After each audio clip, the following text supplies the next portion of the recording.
Welcome to the City Council. Tonight we are having a informational. Patrick Kirker from NFA along with students from the STRIVE program will give us a presentation, and I will apologize for a couple of empty seats. A couple of members are at work. They should come in the middle, and Mr. Braddock is home with a family emergency. So, thank you very much. Please go ahead.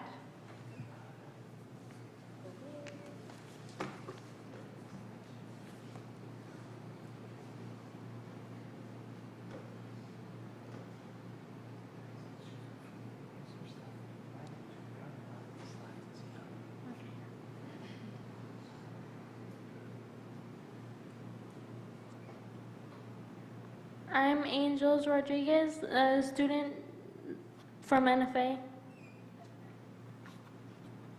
I am Alexis Flores. I go by Alex, also a student of NFA.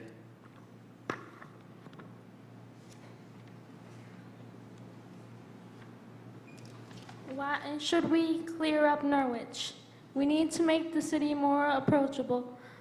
Let's make it so people don't want to leave. It'll be ultimately better for the environment.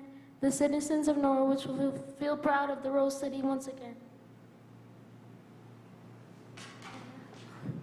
With these reasons in mind, we'd like to be part of the movement to help restore Norwich to its former glory days.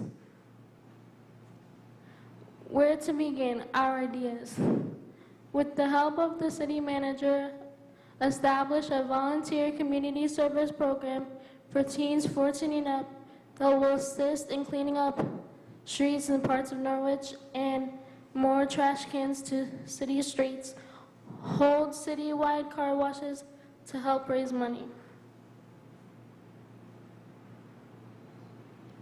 Working together, we could build a large network of community service helpers to assist in various capacities. Use fundraising donations for extra trash cans and buckets. Donate a clear up day once a week and repurpose the old buildings in Norwich. Working together, we could fix driveways, walkways, roads, use holidays as occasions to hold fundraisers for the city, potlucks, dinners, carnivals, create a PR cleaning up campaign through social media, flyers, and radio. Working together, we could start an after-school club to assist the city in helping to clean up our community, inspire prominent and local businesses to help the good cause. Strive's proposal on how to reopen the YMCA. The kids of Norwich need a safe place outside of school that will provide services and activities that will help rebuild our community and strengthen the people that live in it. Today, kids on the street of Norwich are doing stupid things like smoking cigarettes and marijuana, along with doing more dangerous drugs. They are fighting on the streets and they are getting into other kinds of trouble due to a severe lack of safe and constructive places to go in the community. The YMCA used to be a youth center that allowed children and teens to be active and make new friends with the right people in a safe environment. How to save the Y?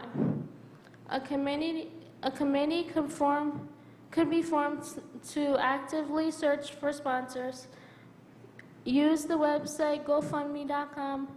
The city could advertise through social media. How to save the Y?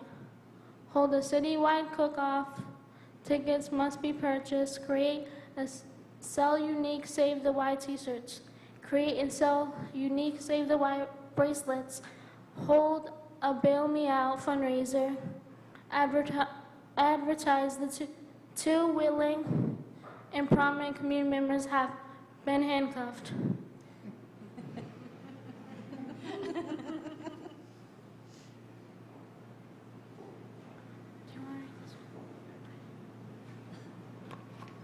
Other ways we could save the Y are by holding a car wash, potluck dinners, movie nights, concert nights, citywide bake sales, block parties, and Halloween festivals.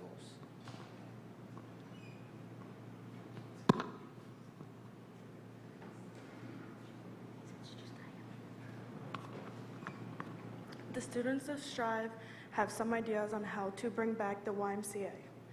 We would like to be part of the conversation that can help bring back the Y and also help to rebuild Norwich. We realize that money plays an important factor in doing so. And these are our thoughts on how to generate the revenue needed to kick things into gear. We would like to thank you once again for your time and consideration in allowing us to voice our concerns about our home here in Norwich, and most importantly, listening to our ideas about how we can make our good home even better. Sincerely, the students of Strive.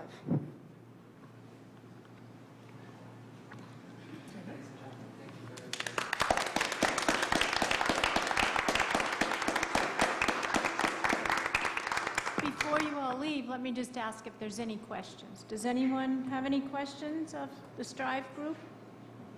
Yes. I don't have a question, but I have a comment. I want to thank you and applaud you for your community involvement and your willingness to come forward and present these. You're students. We're adults with life experience, and you are showing us the way to reinvent ourselves and bring the city forward, and I applaud you literally and figuratively for that. Thank you. Good job. May I say Yeah. something? I was lucky enough to see a full production of this last summer. It seems like only yesterday, but due to scheduling conflicts, we had a tough time getting it rescheduled. I'm so glad we did before the school year ended, and they made such a great impression on me in the summer, and I did promise that we'd come to City Hall to make the presentation, so I'm glad we were able to fulfill that promise, and now we need to follow up on some of their suggestions. So I really thank you again. Good. Thank you very much. If I might just say a few more words, I want to thank Mr. Kirker and my former teacher, Ms. Birchman, as well, for giving me the opportunity to be a part of this program early in the summer. I want to, I assure that all of you are very important people, so just having this opportunity to be here means a lot. It means a lot to my parents as well. It means a lot to the NFA community. Like, these are actual voices from the students that we worked with overall and during the summer, and I feel like those things were a lot of the ideas that we proposed could help. I don't know how the Norwich is at this current position economically, but like I said, a lot of people are really willing to boost that just by working together. We're getting away from our comfort zone and really just striving for the change, which is what the whole program is about. So once again, I just want to say thank you to you all. Thank you.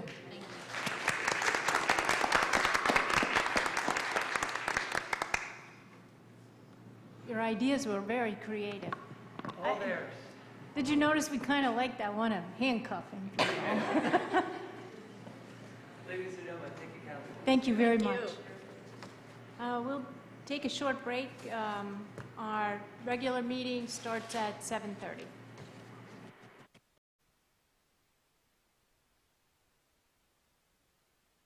Good evening, all, and welcome to the City of Norwich Council meeting for May 1st, 2017. For those of you who are able, could we please stand, and President Pro Tem Nystrom will lead us in prayer. Almighty God, we ask your blessing upon the members of this council as we assemble here in this chamber to conduct the ongoing business for our city. With your guidance, we will strive to ensure that all our decisions are for the common good, and your inspiration will instill respect, compassion, and thoughtfulness in all our deliberations. Give us the strength and wisdom to lead by example as the people's representatives, and that peace and harmony will mark all our proceedings and keep us faithful to the trust placed in us by the citizens of your community. Amen. Alderwoman Philbrick, would you lead us in the pledge? I pledge allegiance to the flag of the United States of America and to the republic for which it stands, one nation, under God, indivisible, with liberty and justice for all. If before we begin, Alderman Nash is on his way from work, and Alderman Braddock will not be here tonight due to a family commitment. Adoption of minutes, April 3rd, 13th, and 17th, 2017.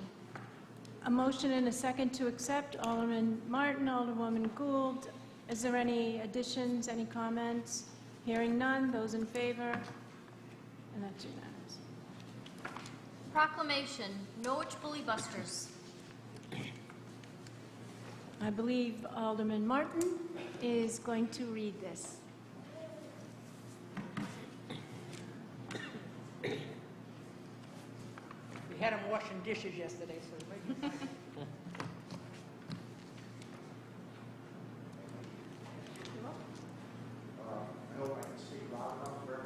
Can you use the microphone so that people at home can hear?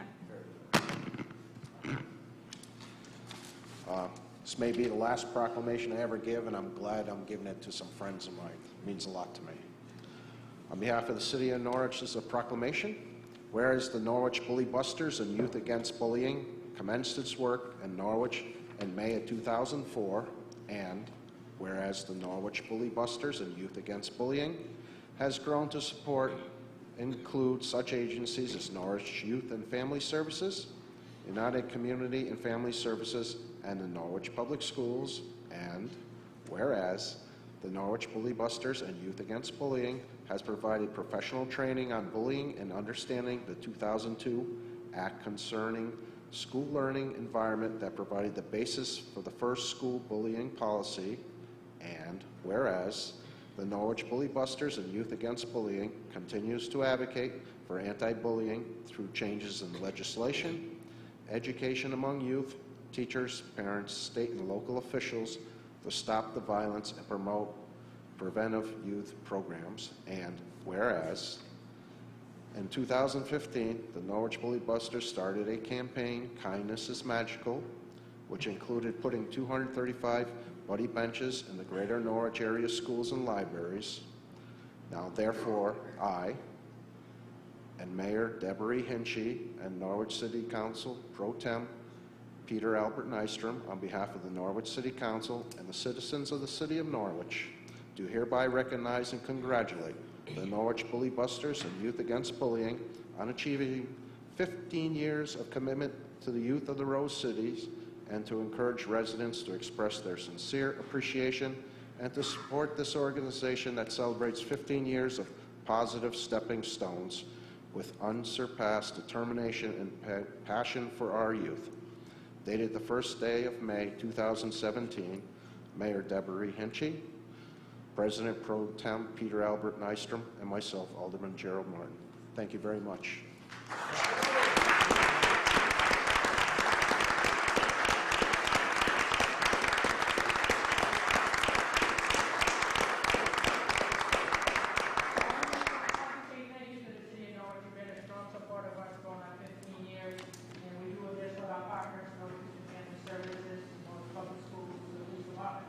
But this week is all about celebrating youth. On Friday, this coming Thursday, we have our 50th annual dinner right across from City Hall. Friday is celebrating youth. Norwich Youth and Family Services is having their Youth Service Award.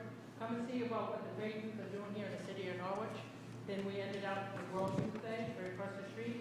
The kids will be performing music, art, and poetry. Please don't cut the art and music from the schools. The kids need it. But I'm going to leave you with a word that lists our logo is kindness is magical. These folks behind us got a lot of work to do, and just let's be kind to each other. kindness is magical. Let's spread it around. Thank you. Thank you so very much.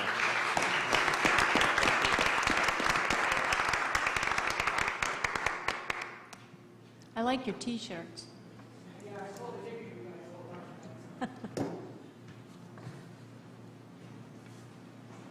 Thank you, all that you do. It's really special.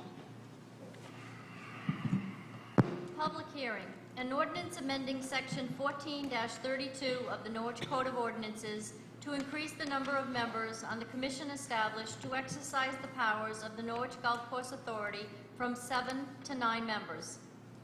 I declare this public hearing on said proposed ordinance open. Anyone wishing to speak in favor, I will ask you to please come up, state your name and address, speak clearly into the microphone, and limit your discussion to 3 minutes. Anyone speaking in favor?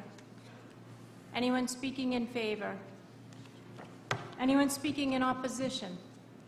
Anyone speaking in opposition? Anyone speaking in opposition? There being no speakers, period, I declare this public hearing closed. Number 2, an ordinance amending Section 3.5-1.2 of the Norwich Code of Ordinances to increase the number of members of the Harbor Management Commission from 7 to 9 and to change the listing of the position of City Council President to that of Mayor. I declare this public hearing on said proposed ordinance open.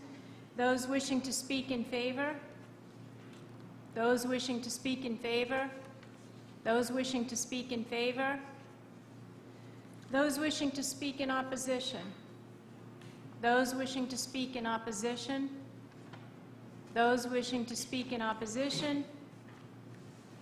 There being no speakers, I declare this public hearing closed.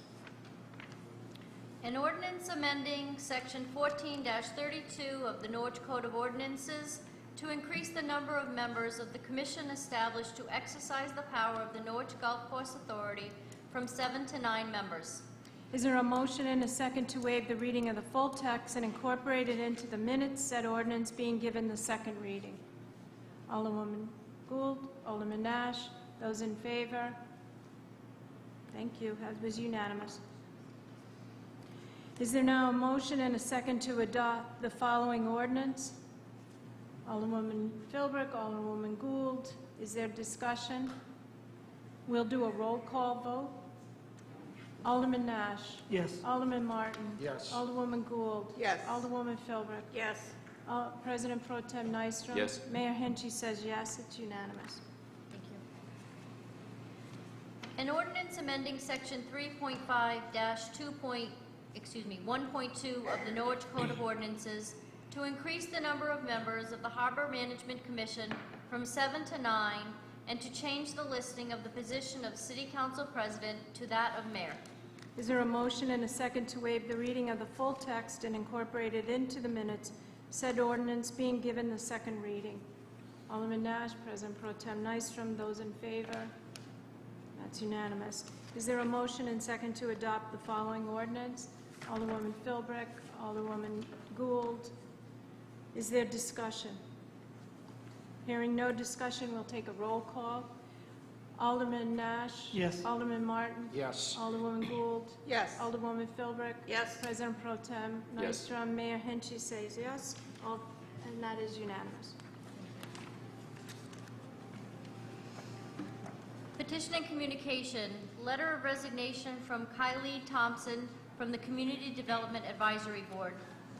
Before I I'm sorry. submit this letter, if it pleases the council, we received 2 resignations this afternoon, and I would ask that we suspend the rules and these be added to the agenda tonight. Is there a motion, President Pro Tem?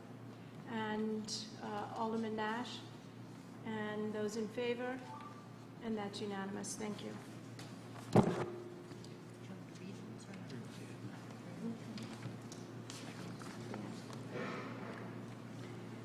Letter of resignation from Kylene Thompson from the Community Development Advisory A Board. motion and a second to receive this, please. Alderwoman Philbrick, Alderwoman Gould.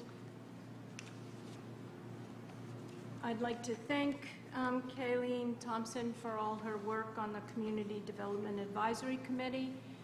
Those in favor? I have a question. Yes. It says effective September 2015. Is that a typo? No. No, we just got it, hasn't been. No, apparently we just All got right. it. Thank you. All those in Did we favor? get a vote? I don't know. Can All we right, do it let's again? try this again. Those in favor? Thank you. There you go. Letter by James Quarto, Chairman of the Redevelopment Agency, that C.J. Rocket is no longer a member. A motion and a second to receive this. Alderwoman Gould. Second, please. Alderman Martin. Is there discussion? Hearing none. Those in favor? And again, I would like to thank C.J. Rocket. He spent a lot of time on this. Letter of resignation from H. Tucker Braddock for the Selection Committee of Inquiry. A motion and a second to receive this, please. Alderwoman Gould. President Pro Tem Nystrom. Is there discussion? Those in favor? And that's unanimous. Letter resignation from Pete DeZonias from the Ice Rink Authority. A motion, please, and a second. Alderman Nash, Alderwoman Gould. Is there discussion? I'd like to thank Pete DeSauniers for all his years of work. He took on the ice rink when not many people wanted to take that on, and he stuck with it through thick and thin. And I think there's quite a few people here who go to the ice rink now, and it's quite the place. So I'd like to thank Pete. Those in favor? And that's unanimous. Letter of resignation from Cheryl T. Rataco from the Ice Arena Authority. A motion and a second, please. Alderwoman Gould, President Pro Tem. Is there discussion? I will also note that Cheryl had been on it even before Pete. So she had been on it from, I don't know how long, but she did a very nice job and was very dedicated for many years. Those in favor? And I think that's everybody? Yes. Letter of resignation of Diana Busclair from the Board of Public Utilities Commissioners. Is there a motion and a second, please? President Pro Tem, Alderwoman Gould. Is there discussion? Those in favor? And I would again like to thank Dee Busclair for her many, many years of service to the public utilities. Letter of resignation of Robert Groner from the Board of Public Utilities Commissioners. Is there a motion and second, please? Pro Tem and Alderwoman Gould. Is there discussion? Again, Bob Groner, he has put forth a lot of effort and time in learning the commission and will be missed. Those in favor? And that's unanimous. Madam Mayor? Yes. Is there any way we could turn down the air conditioning? It's a little nippy in here. Mike, could you turn down the air conditioning, please? Alderwoman Thank you. Philbrick is Cold. That's why we dress in layers and jackets. I'll remember that next time. Wear your socks and shoes. Thank you, Mike.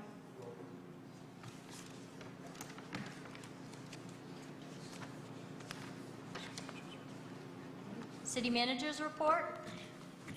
Thank you. This is the city manager report for May 1st, 2017.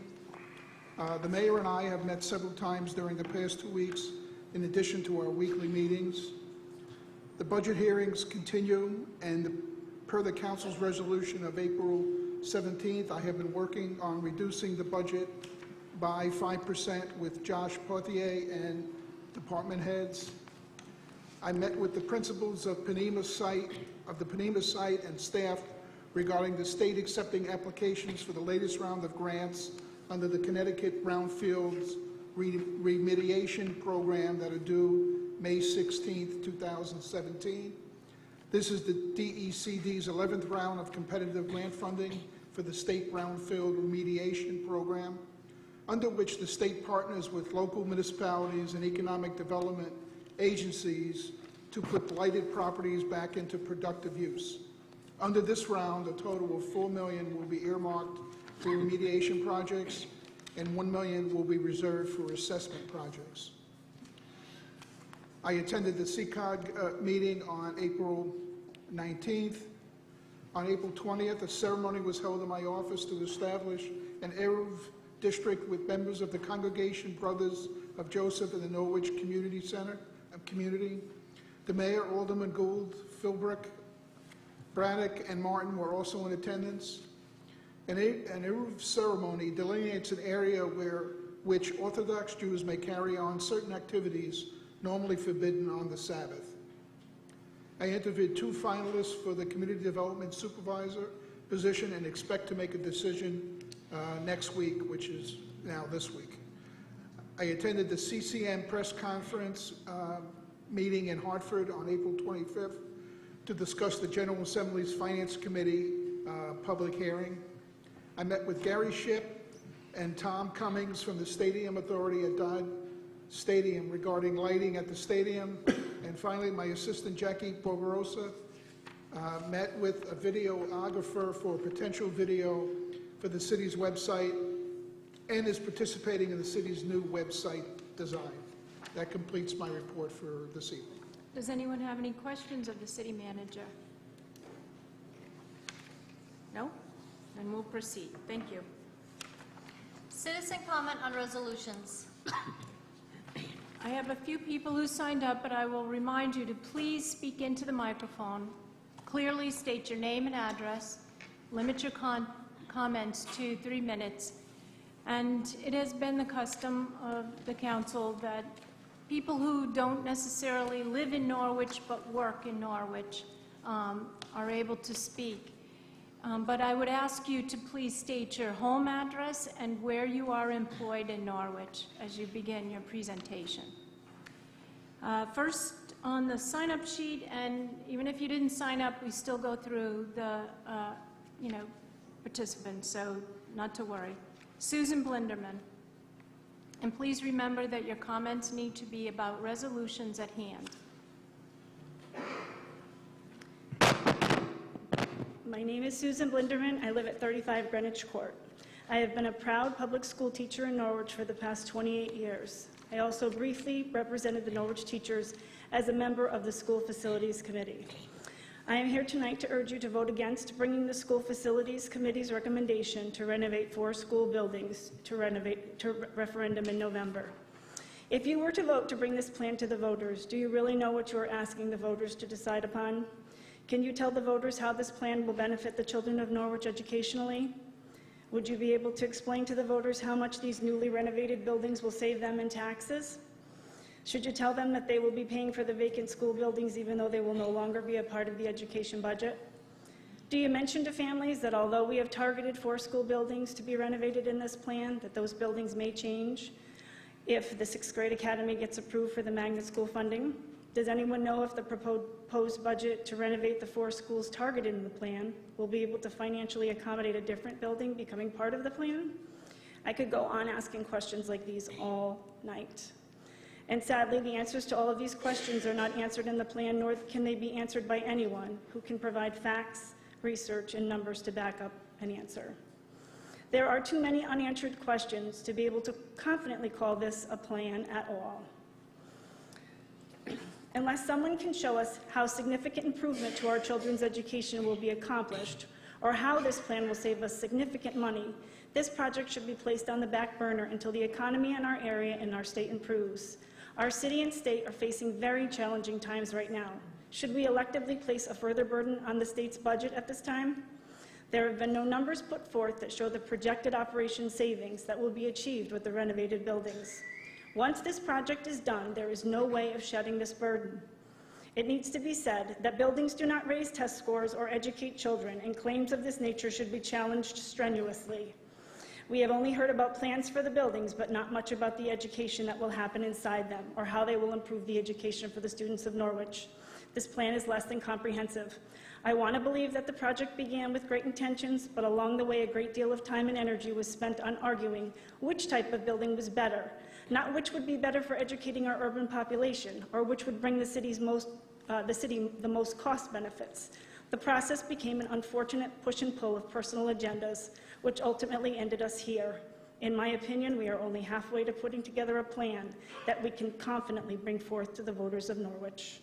I thank you for your time and urge you to vote against bringing this to referendum at this time. Thank you very much. Margaret Beacott.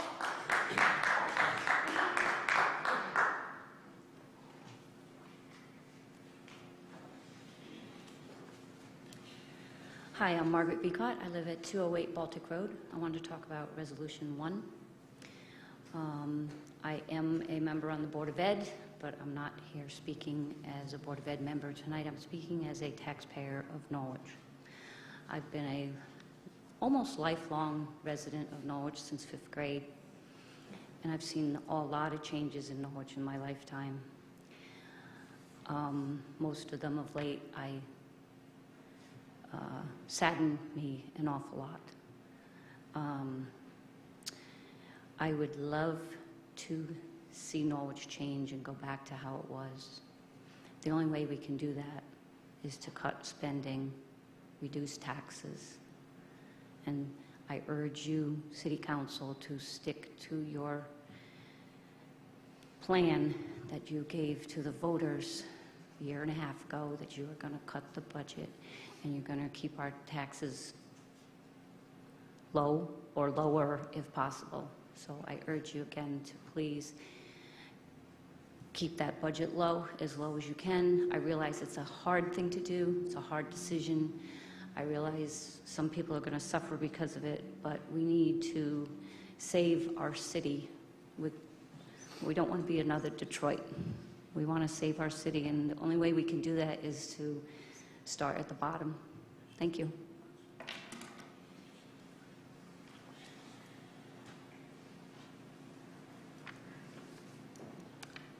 Rebecca Alberts.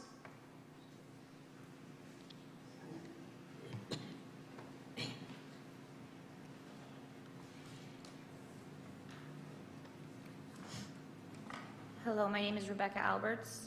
I live at 508 Beaumont Highway, Lebanon, Connecticut. However, I own and operate These Guys Brewing Company, located at 78 Franklin Street. Good evening. I am an owner and the head brewer at These Guys Brewing Company, located downtown, and I'd like to say thank you to the members of the City Council and all of you here for hearing me today. It was brought to my attention the plan informing the 5% reduction. It was brought to my attention that plan is forming to in part cut the budget for the Norwich Fire Department by 5%. I felt the need to address this personally. First, I'd like to say that I've had myself and the rest of the These Guys team, I employ 25 employees, 20 of which are full-time and 8 of which are part-time, are honored to have the reception we've gotten from the Norwich as a whole. The support we've received from the public, from the mayor, the council members, and everyone else for our young business makes us feel right at home here. With every home, there needs to be some sort of security. And I believe that the Norwich Fire Department is a necessary expenditure to maintain the safety and security in this town. Across many of my interactions with the police, fire, and other emergency departments, and the officers and staff who serve in them, I have come to realize that their importance to the city and to my business, from mundane bumps in the night to potential and real emergencies like the fires at Foundry 66 right next to our building and 598 West Main Street, a fully funded and viable fire department ensures a fast and professional response, and that I've seen nothing short of that from any of these departments. The Norwich Fire Department has a full support, and I implore you all, as distinguished members of the City Council, to reconsider the budget cuts that may put this town at risk and reshape the lives of the honorable men and women that serve in the department. Thank you for your time, and please consider my views. Thank you. Jeannie Long.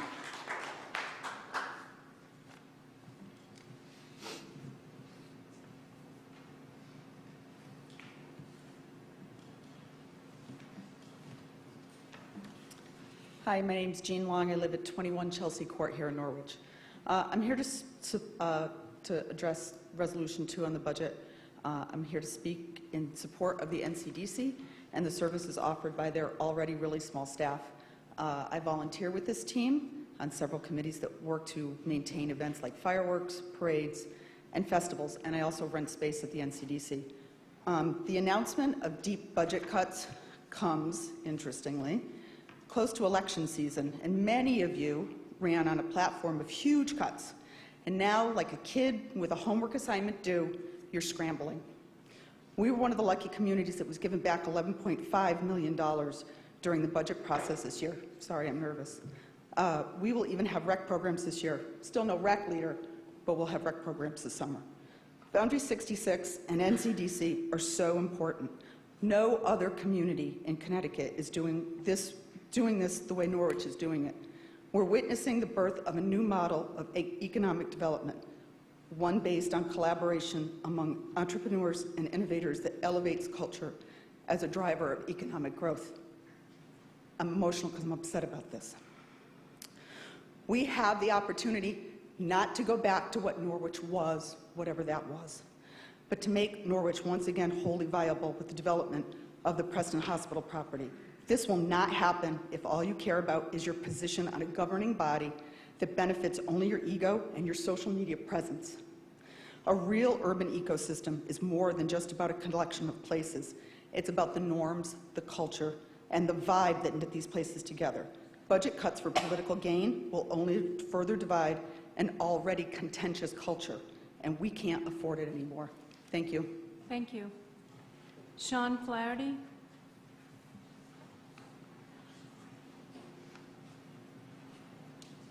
Thank you.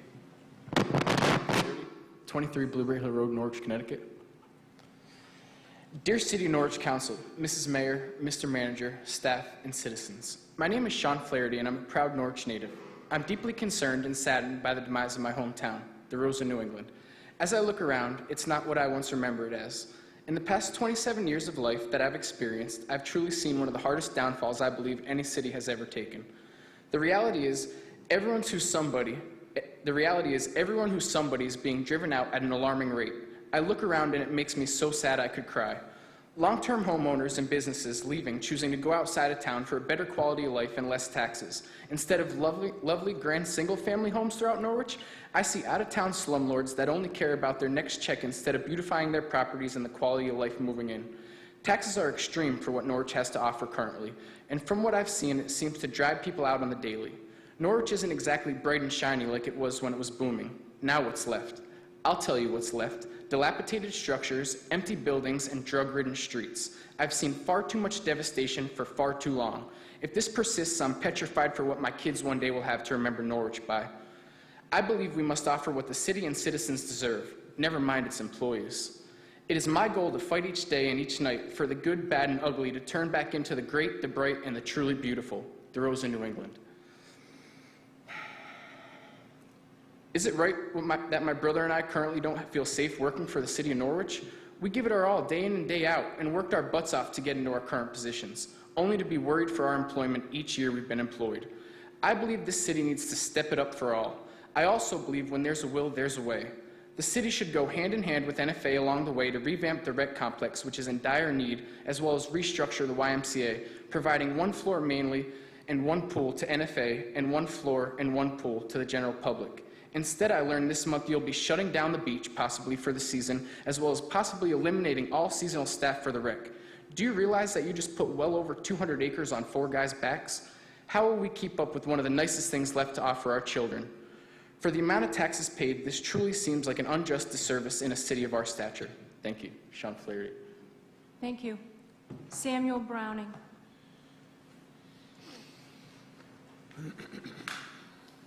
Samuel Browning, 671 Scotland Road. I know that there are several budget choices before you, 3% cut, 4% cut, 5% cut, and they're all based on the budget, I believe, from 2016 to 2017. First of all, I have to commend the city manager for spreading the pain instead of, going after one department or another. He tried to do the best he could. It's a tough job. Anyone can disagree with his choices, but I do give you credit, sir.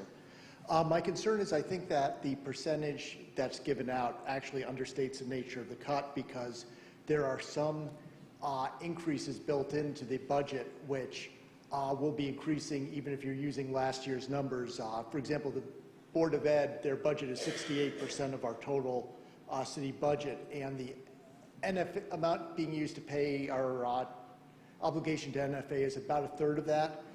That's going up 2.5% regardless of our opinion because it's contractual.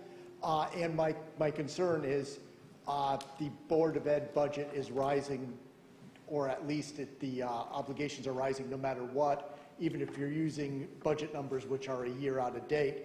And so what the cut's going to do is it's going to disproportionately affect the primary and middle schools.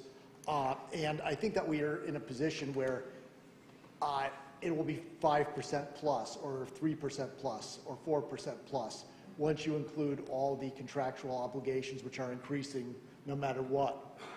And that scares me. I think that 3% is better than 5%, but there will be devastating cuts to the education department. Thank you. Thank you, sir. Is there anyone else who wishes to speak? Yes, sir. Hi, I'm Sean Langlis, and I live on Harlan Road. Sorry. Oh, what was your last name? Sean Langlis, 142 Harlan Road. Thank you. And I teach at Three Rivers Community College. And I, too, like the fellow speaker and the very first speaker, looking for more evidence for the school consolidation program. I am very concerned about devastating cuts to the education system. You know, I'd hate to see our kids shortchanged. I do have a kid in the system now. My background is, 30 years ago or so, I used to drive through this town, and I thought it was a great place. Never knew I'd be here. And a job brought us, me and my wife here, and I really grew to like this town a lot. I mean, I can't tell you, daily I walk around in town, I talk to different people, I'm involved in arts and antiques scene. Not that there's much left here. I saw the rest of it pretty much disappear in the last 5 years. There are a few left. Anyway, I tell people I just can't believe this town does not have more, like a Westport or something. I mean, it's the confluence of Three Rivers, got this great harbor. I just don't get it. And, I'm naive. I'm not a business person. But I do know one thing. I sit on, I volunteer with some of the schools and the PTOs and stuff, and I know that these cuts that are coming are going to be pretty heavy duty for them. And from what I understand is that there's some other funding and different things that have, I don't know the terminology, but sunset. And some of the monies were allowing certain positions and staffing positions. And with this cut on top of that stuff going away, from what I understand, some classes are looking at too many students in a class, making it unsafe and various things. So like I said, like the first speaker, I'd love to know more as a citizen about how all this stuff is really going to play out, how it's going to serve the students, which really is the future. And I hope we can turn this town around like some of the other speakers have said. One other concern, and I don't know much about this, but I know I'm probably not speaking the right way here, but I know we're doing this big project up in Taffville, I hope with the Ponamai, and I hope that's bringing in revenue to support students. So we're not just furthering the cascading problem of not having enough money to educate students. I mean, I heard a rumor there's no property taxes being collected there for 15 years. I don't know how true any of that really is. But anyway, I just want to tell you, I usually don't talk or come to these things, but I'm just concerned, and I wanted to let you guys know, and I thank you for hearing me. Appreciate it. Thank you very much. Is there anyone else who wishes to speak? Yes, ma'am. I'm sorry, you've spoken before. It's a different resolution. You speak once. All right. Thank you. I thought you had to call me up for each resolution that I wrote down. No, sorry. Anyone else wishing to speak? Yes, sir.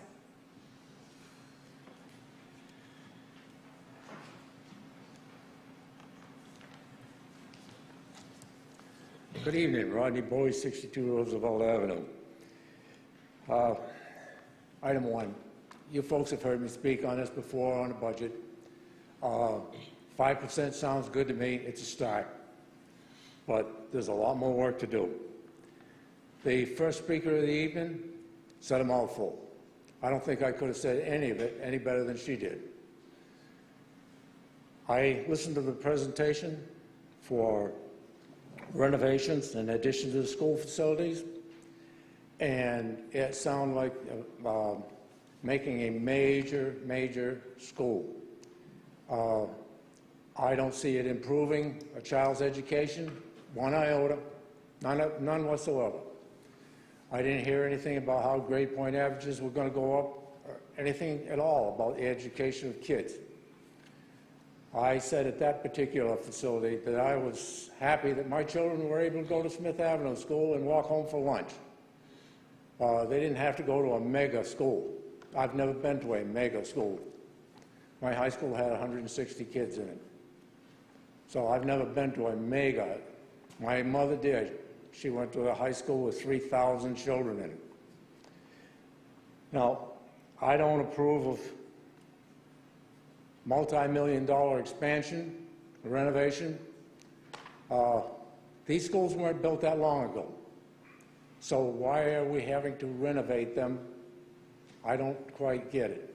I own a house now that's 100 and some years old, and I'm not going to renovate it. I'll live in it the way it is, walk up and down stairs. Not going to renovate it. These schools haven't been built that long ago, not according to my yardstick. My grandfather's house is still in pretty good shape, and he was born there in the 1800s. So let's take a good hard look at whether we're trying to educate children or build buildings. Thank you, sir. Is there anyone else who wishes to speak? Is there anyone else? Yes.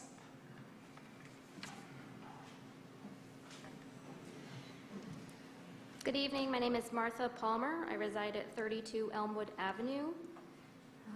I didn't prepare anything. I didn't expect to speak, but I always come up and try to say something. I just wanted to speak about my family's against the 4-school consolidation. We realize that something needs to change in Norwich, but I'm not happy that there's no plan. We don't know what's going to happen with our kids. Right now, my son is both my kids are at Huntington. My son is one of the classrooms affected by the budget cuts. He's in a classroom of 28 children. When you walk into his classroom, he's in upstairs of Huntington, so it's a safety issue. It's a concern for me.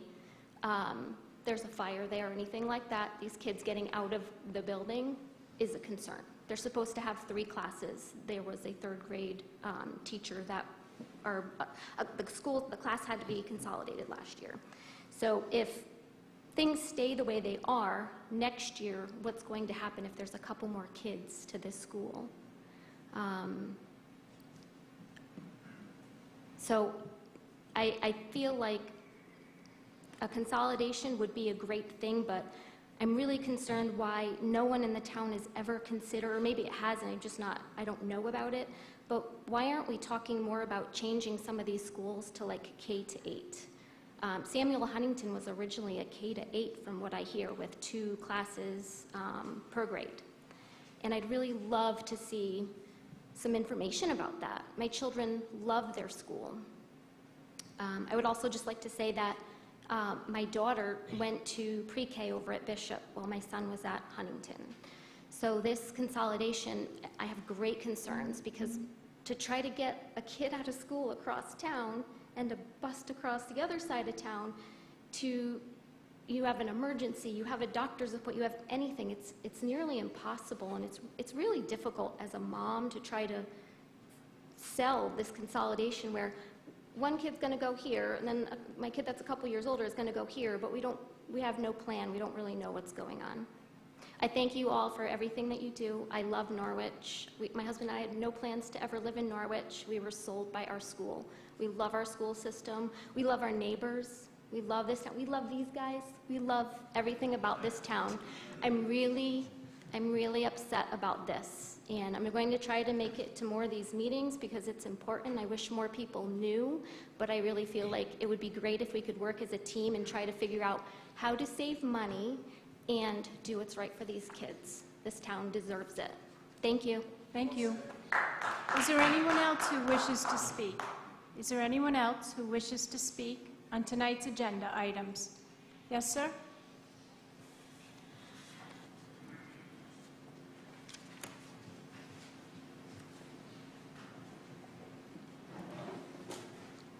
John Blackburn, 15 Alice Street. I'm not going to say too much tonight. Leave most of it for next week. But the problem we have here is the money, the funding. We don't yet know what the state is going to give us. And here you are trying to come up with a budget, which is almost impossible. And over the past years, it was a lot easier to raise the mill rate and raise the taxes on the property owners than it was to make cuts. Now, the chickens have come home to roost. Something has to be done, and unfortunately, it's not going to be a good thing. Thank you. Thank you, sir. Is there anyone else who wishes to speak on tonight's agenda items? Anyone else wishing to speak on tonight's agenda items? Anyone else wishing to speak on tonight's agenda items? Hearing none, public comment is closed, and I thank you all very much for your input. Relative to the tentative adoption of the preliminary budget for fiscal year 2017-2018. Mr. Salamone and Mr. Pothier will sit down there so that they can address any questions that we might have. I'll wait till they get settled. Yeah.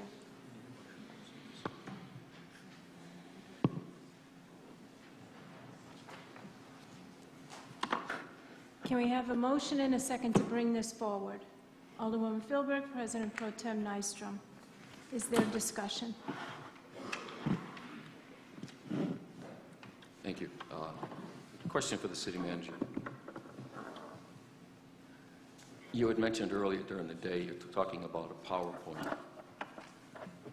Going to continue with that at this time as a benefit for the public as well? Yes.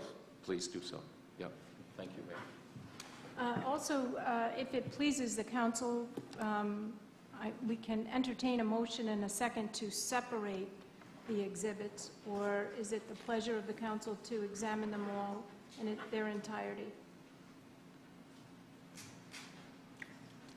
I believe it was to take each exhibit as its whole. So then we would need a motion and a second to separate each.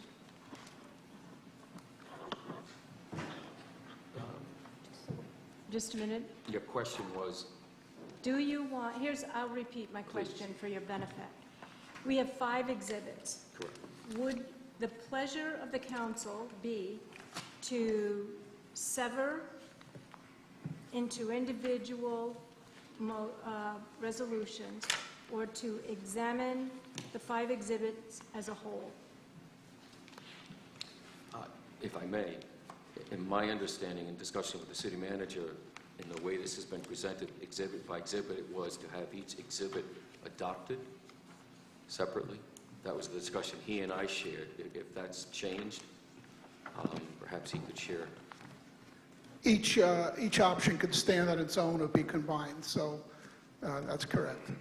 So I'm asking your preference. Do you want each exhibit to stand on its own, or do you want them combined, as they are in the document at hand? I have a question. Yes. Would it be more advantageous to have the presentation and see where the city manager is going with the budget and then decide? If that is your choice, we can go with that. I'm asking a question, whether you'd like them separated now or in whole. If you'd prefer to wait till the presentation, that's fine with me as well. I would recommend that we hear from the city manager. But Is that particularly the consensus of the council, to wait? Okay. Mr. Nash? Proceed then, please.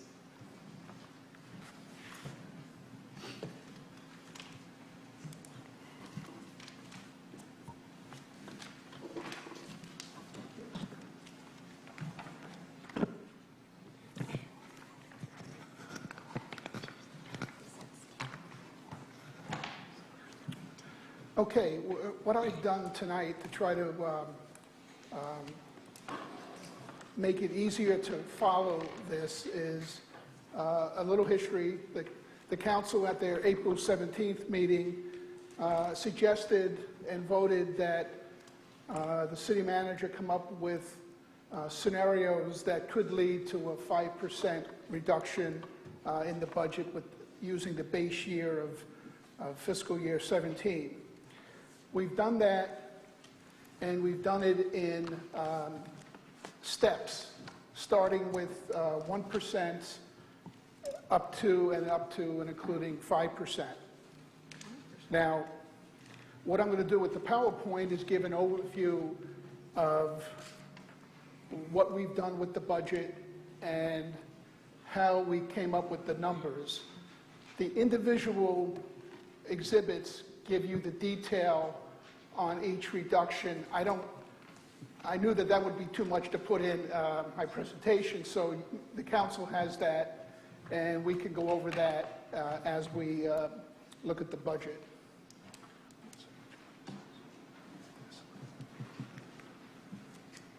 This is the, to refresh your memory, this is the manager's original proposed budget.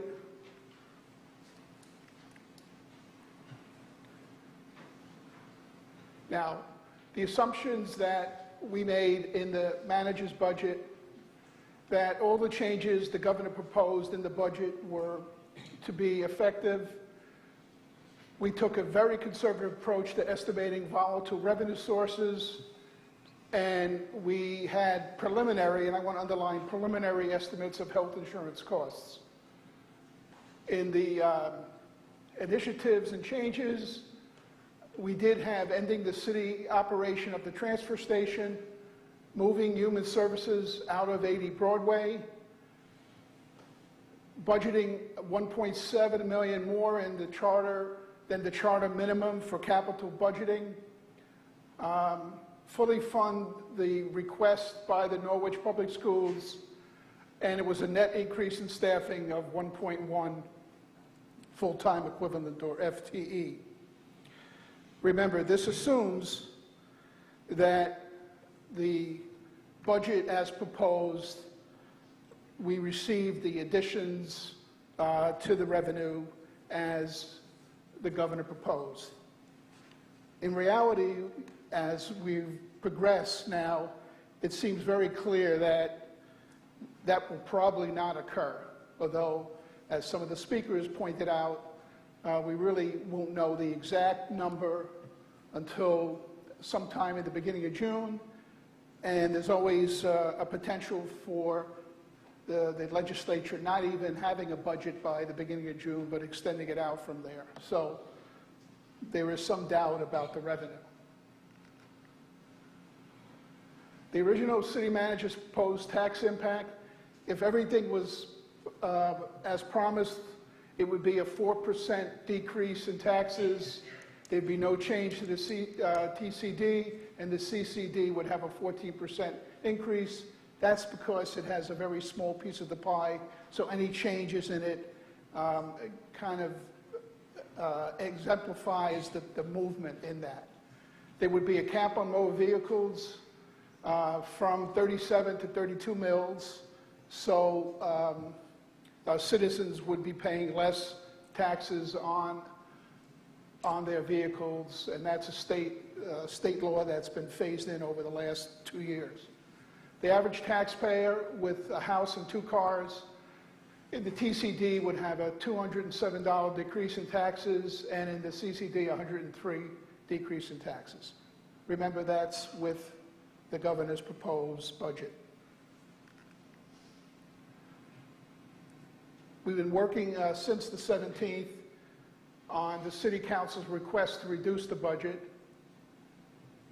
and we've identified, and we didn't prioritize necessarily, but obviously the deeper the cuts, the more difficult they were to accomplish. And we started with 1% and went to 5%. We jumped from 1 to 2 to 3 because The 3% budget is about where I said the budget would be if we assumed that we would not get all the revenue from the state and that we would have to make cuts. So the original budget at 3% has these changes. The most important is none of the changes in the governor's proposed budget are included now. None. That has pluses and minuses. It has pluses because we wouldn't be paying for our share of the teacher's pension. That's 1/3. Is it 1/3? 1/3. Yeah. 1/3 of the state teacher's pension.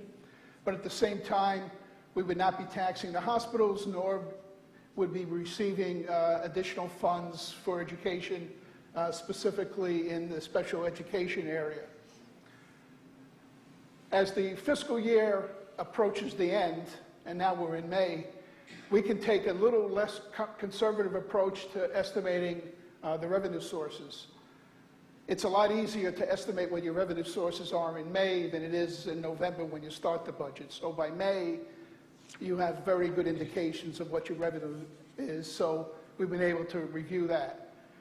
We've had updated estimates of health insurance costs. We were able to reduce contributions to the Workers' Compensation Fund. We are proposing to fund revaluation in fiscal year 16-17. In fact, tonight you have a resolution to accomplish that task.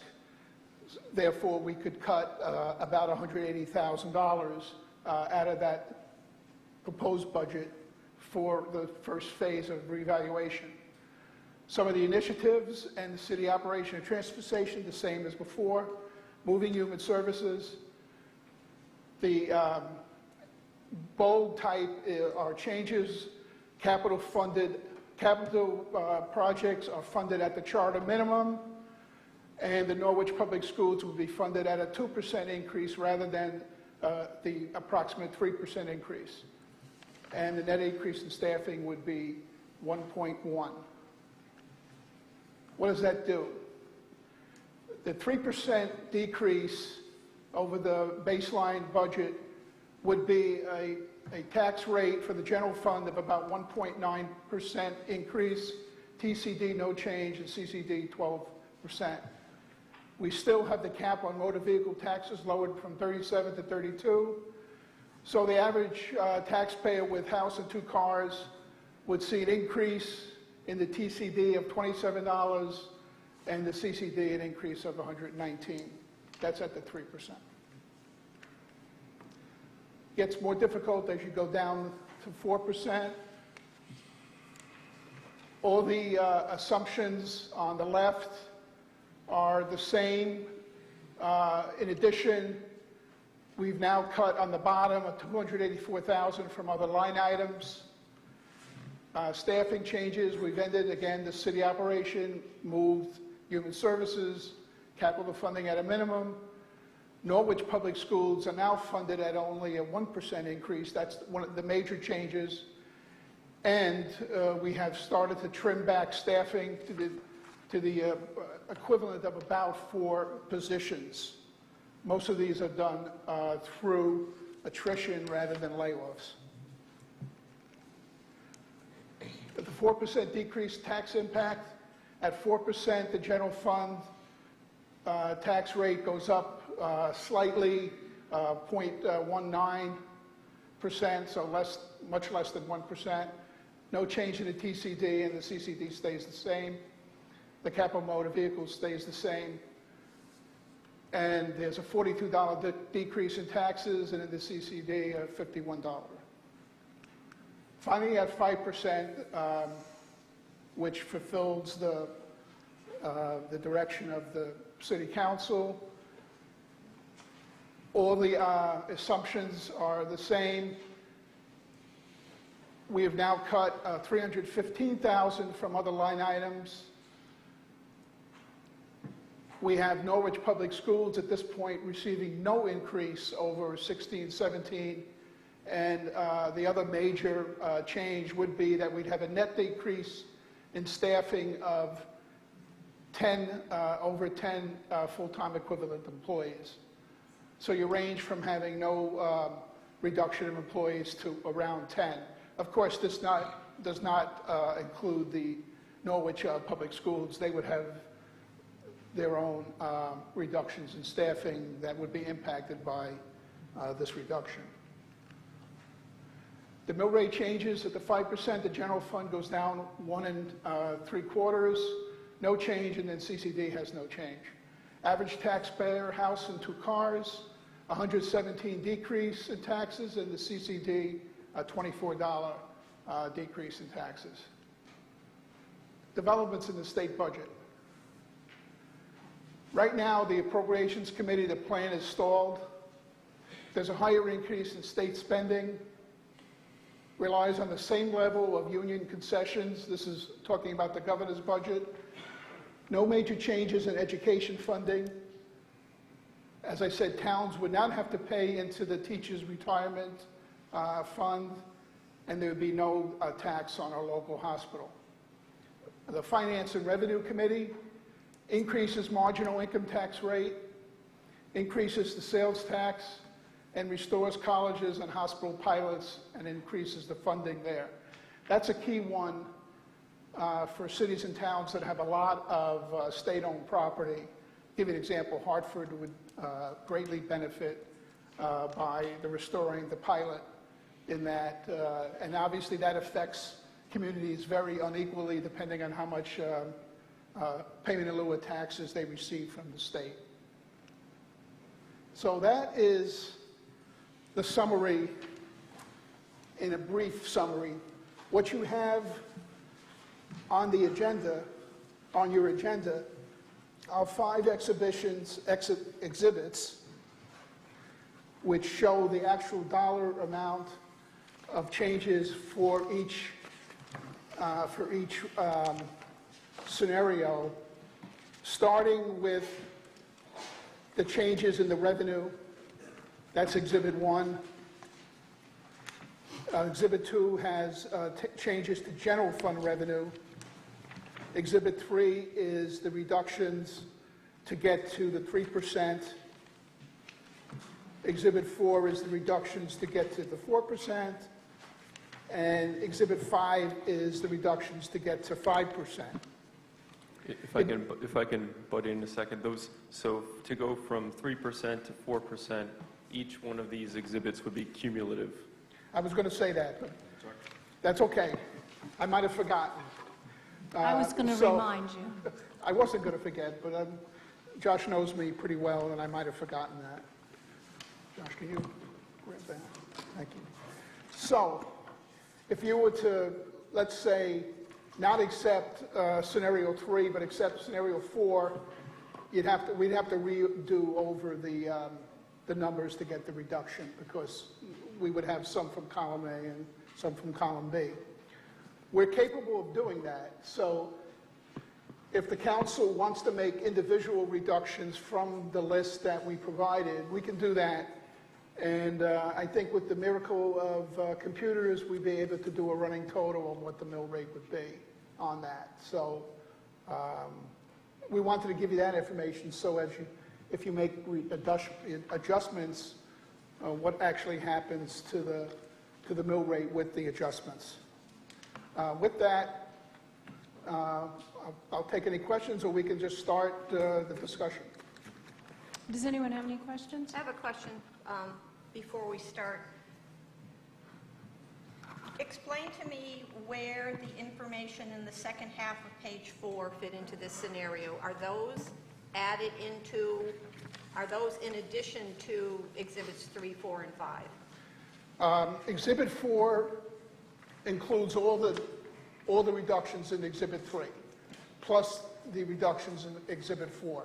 Does not include any reductions in Exhibit 5. So 3 and to get to the number that I showed up there, you'd have to accept Exhibits 3 and 4 to get to the 4th. Okay, if I may, I'm still confused. On page 4, Yours? Are you talking to the, She's referring to the budget book. she's in the I'm in budget. the budget book. Oh, I'm sorry, I thought Are you were... these items on page 4 of the budget book, are they represented in any of these exhibits, or are these outside of that? Where you talk about a land technician, an administrative Oh, clerk? yeah, a sweep- yes. So I'm sorry, these exhibits 1, 2, 3, 4, and 5 we start with the city manager's proposed budget and make changes from there. So it would start off with all of these, and then some of these changes, like that the land technician that gets hired in the middle of next fiscal year, that gets reversed in Exhibit 4.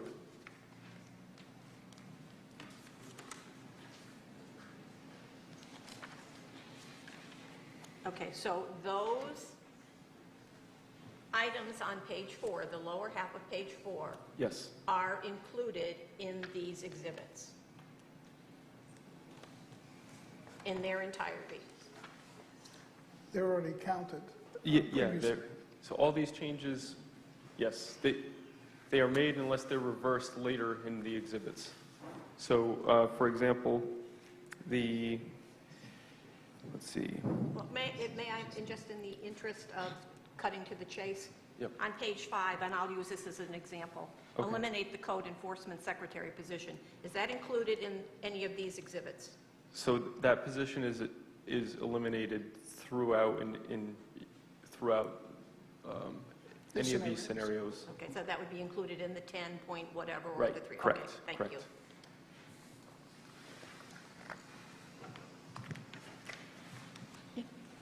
Thank you, Mayor. Action tonight is really the first step. This is not a final action. We'll be back here in June to adopt a final budget. And one of the speakers pointed out that without any concept of what the state revenue is going to be, it is difficult. I've sat through budget sessions here or in Hartford, and generally you had a baseline. We don't even have a baseline from the state right now. My best guess is, though, that it will be less revenue than last year that we received. That's clearly where the trend is going. These revenue estimates, which is Exhibit 2, are based, as you told me today, Josh, on a 5-year rolling average, which is, and this exhibit shows those revenue estimates being increased. Now, that's the purview of the city manager. The city manager controls revenue estimates. There are other towns that have done it differently, like Waterbury, and we do not follow the mess that Waterbury got into. They used to set their own revenue estimates and then did their own spending, and they fell short for so many years that they were in state receivership. Thankfully, we're not in that position. That's why there's a separation. But when I look at these revenue estimates, and they're based on a 5-year, I assume, receipt of what we have been given by the state, I look at the 5-year average of where the state has balanced its budget, and the answer is they haven't balanced their budget ever. And so I question whether these revenue estimates are valid. I can only question, can't change them, but I needed to say that for the record. The good news on that is we have another shot at this budget, 5 or 6 weeks, whatever the timeline provides. And hopefully the state will have at least passed the budget. Whether it's balanced or not, we won't know. We won't know until we see the product itself. But it's my opinion that we should vote on these exhibits as the city manager at least had proposed to me in discussion throughout the week. And that is take one exhibit at a time. So there's a separate vote on each, because together they create the 5% savings. Simply adopting Exhibit 5 will not reach the 5% savings. So I think it's important that people go on record at each step. That would be my recommendation to the members. Mr. Nash? I have maybe a little more of a lengthy question, and forgive me for if I'm confused. Your proposed budget, what will that increase the taxes in the CDC and TCD individually? The proposed budget that you gave us, what will be the tax increase or decrease in the CDC and the TCD? I know, I'm sorry, I don't have my glasses, so it was very difficult to Yeah, see this the is- numbers. Yeah.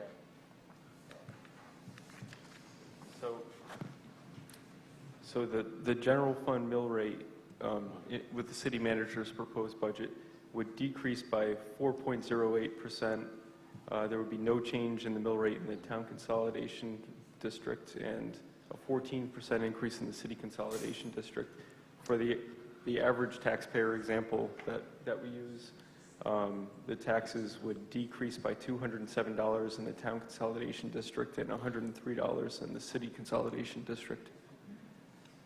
But those are predicated on the governor's proposed budget, Right. which, you know, as the days pass, it seems less and less likely that those revenue estimates would come through.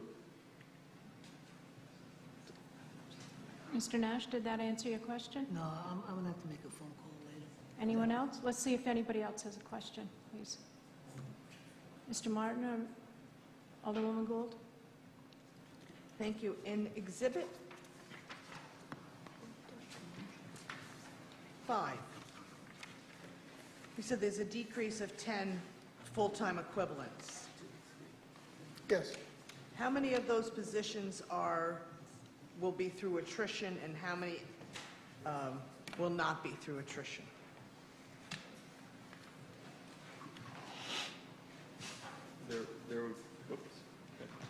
That wasn't a microphone. There would be 4 layoffs and a total of 10.4 full-time equivalent positions lost, 4 of which would be layoffs.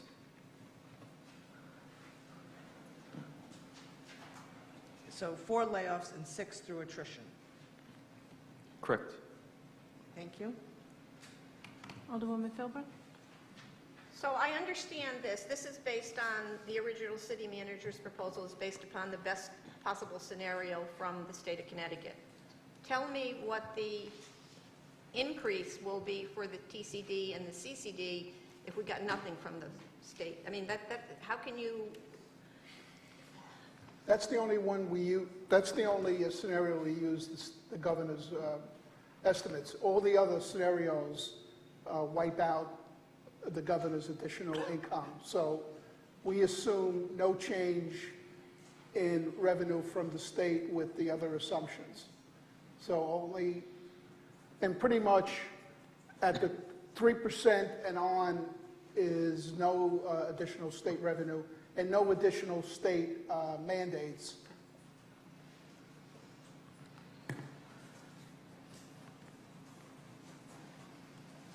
Anyone else? Yes. Thank you. To move this process along, I believe, even though it's not a permanent vote on the budget, we still need to accept Exhibit 2, which is your revenue estimates at this time.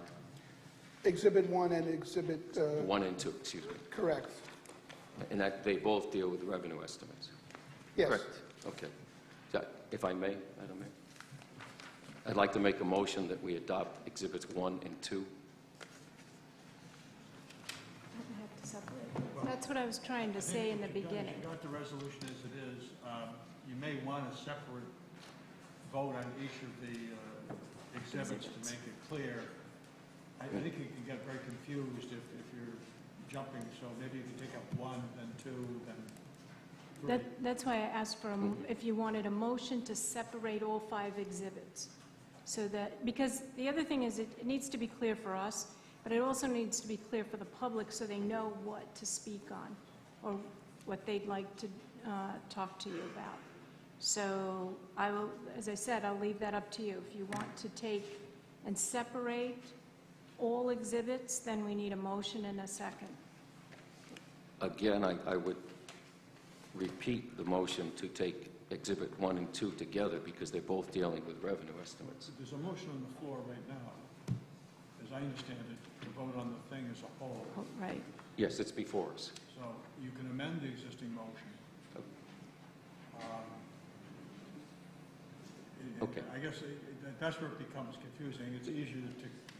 It's a terminology issue. Gotcha. Adopt the exhibits as they apply to the motion is before the council. Thank you. Then if I may retract my first motion and state the following, that I would like to amend the resolution before us to have us adopt Exhibits 1 and 2 together, since they both represent the city manager's revenue estimates. Isn't that what you just said not to do? You're going to need a second. I know. I think the question is it clear to the council what this will accomplish, and if it is the... If a second comes forth, I'll try to explain. A second. Alderwoman Gould seconded. Thank you. Please explain. Okay. Exhibits 1 and 2, again, are the purview of the city manager. The council cannot set revenue estimates. In Norwich, the responsibility is divided. It rests with the city manager and his staff, our comptroller's office.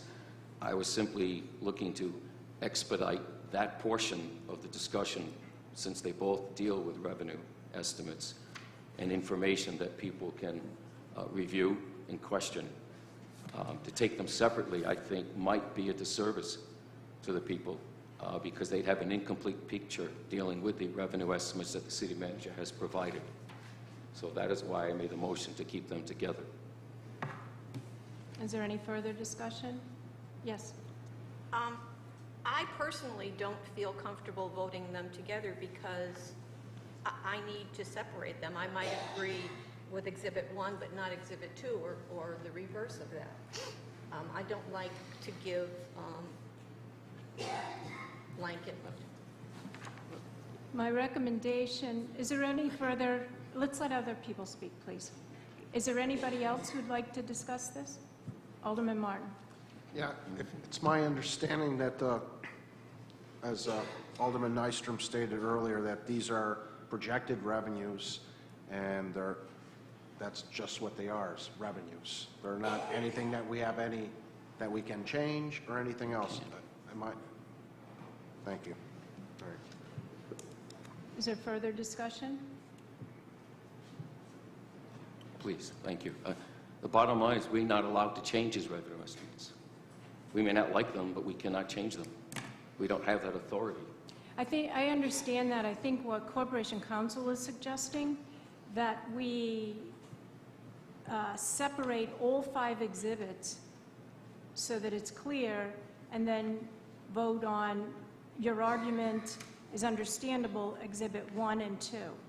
Or to begin by separating all 5, and then if you so desire, combine the 2 in a vote. But how do we separate the others from I don't think these you have to separate all 5. I think you can certainly take 1 and 2 together if you wish, or separate. But if anybody on the council wants to do them separate, that's a prerogative they have to separate the resolution into component parts. It doesn't have to be 5. It could be 1 and 2 taken together because they deal primarily with revenue. And then 3, 4, and 5 are variations on cuts. I think you want to be clear of what you're doing, so if the council feels comfortable taking 1 and 2 as joint exhibits, I think that's an appropriate separation, if you want. So there's a motion at hand separating 1 and 2, combining those 2 in a resolution and voting on that. Is there further discussion? So we're clear. Okay, all those in favor, hold on, just going to explain it one more time. What you're voting on is to separate Exhibit 1 and 2 from the 5 and combining them and voting on that. Everybody got it? All those in favor? That's unanimous.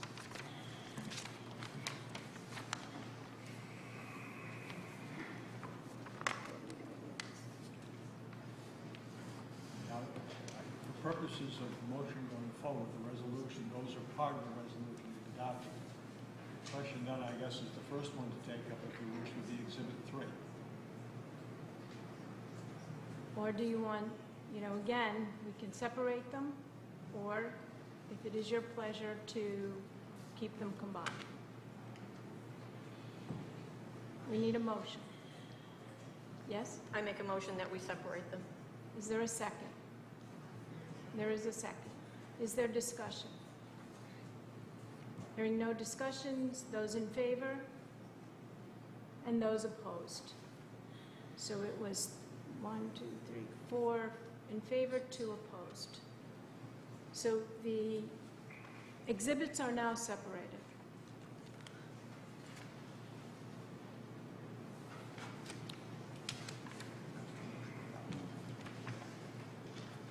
Is there a motion and a second to adopt Exhibit 3?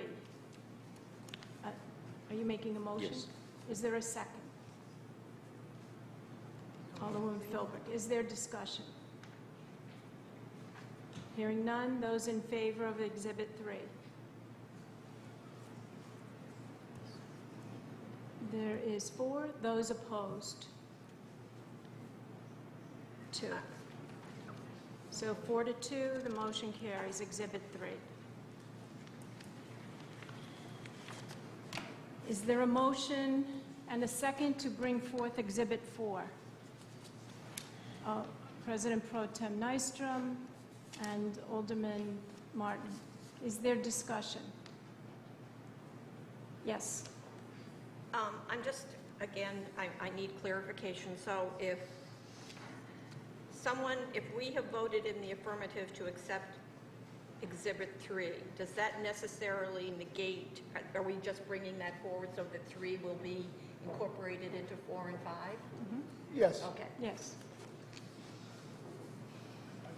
There's 3 stands. 3 stands, you understand? Yes. Okay. Okay, where were we? Exhibit 4. We have a motion and a second to bring this forward. Is there discussion other than Alderwoman Philbrick's clarification? You understand that voting in the affirmative for Exhibit 4 combines 3 and 4. 3 leads into 4. I guess that's the best way to put it. 3 leads into 4. Yes. Thank you. I'm simply going to speak briefly in favor of the adoption of Exhibit 4. I believe the city must take the most conservative approach at this time when it comes to spending. And that's why that resolution was adopted at the last meeting. That's why these issues are before us.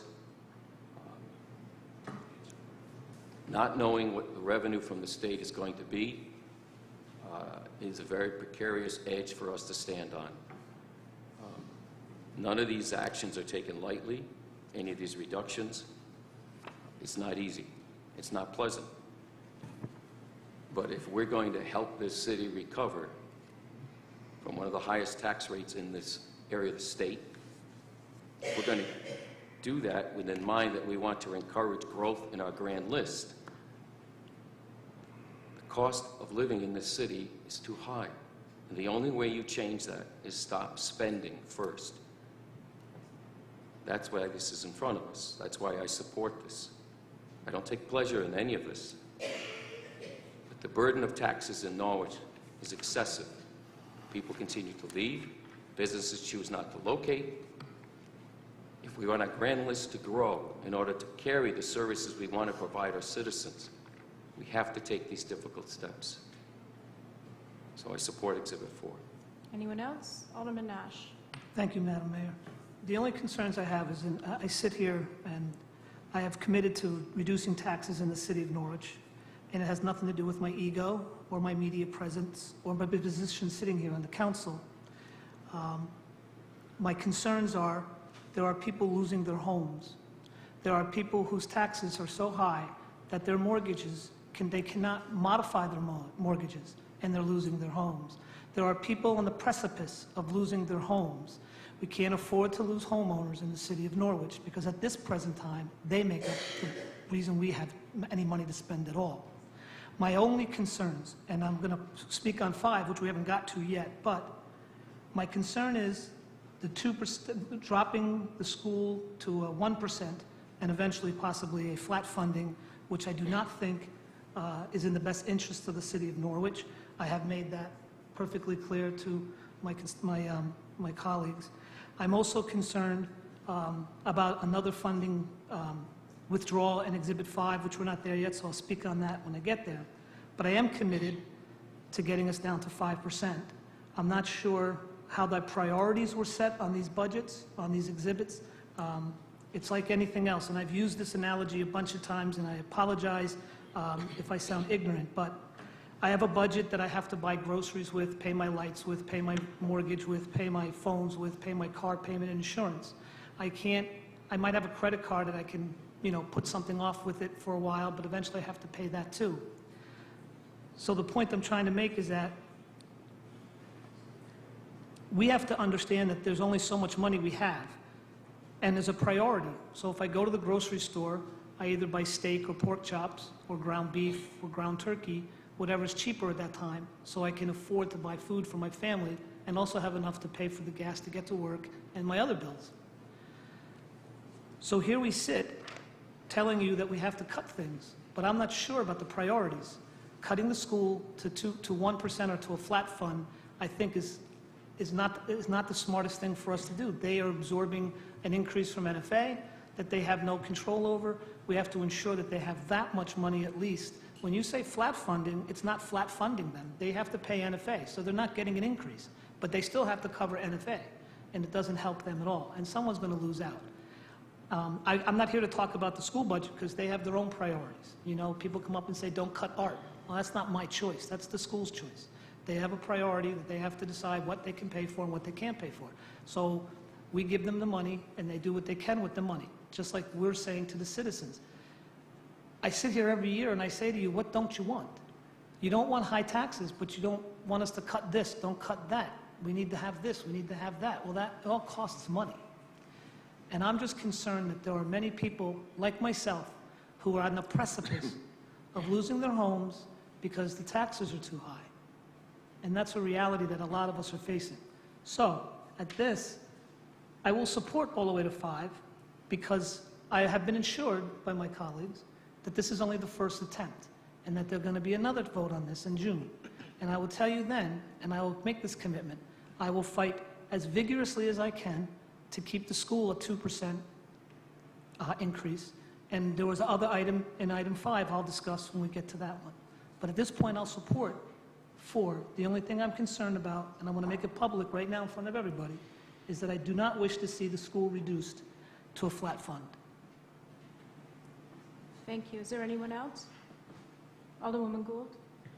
I'm going to reiterate, excuse me, the sentiments of Alderman Nash. We are in a very precarious position here in the city of Norwich and across the state of Connecticut. And nobody wants to see anybody lose their job. But when the Republicans were voted in, we were given a mandate by the voters to reduce taxes. And we will have to do the hard work to find where we can reduce taxes. And it saddens me that I have to say to somebody, or look at somebody and say, we may have to let you go. And that's not a position any of us like to be in. But the sad reality is that we could be there. We have no idea what the revenue will be from the state of Connecticut, if any at all. So please bear with us as we make these difficult choices. And as Alderman Nash said, we've all said reduce our taxes. But the minute we say, oh, we're going to do this, oh, don't do that. Oh, all right, we'll go over here and do that. Well, don't do that. So we have a tough job up here. And I'm not saying that we're not able to do it, but you're going to have to bear with us and understand that if you want a reduction in your taxes, these are the choices that we have to make, and this is the burden we will have to bear until we grow our grand list. May I ask a question? What was did our grand list grow this year? 100%. Could we have them answer, please? Yes, yes, it grew. Let's see.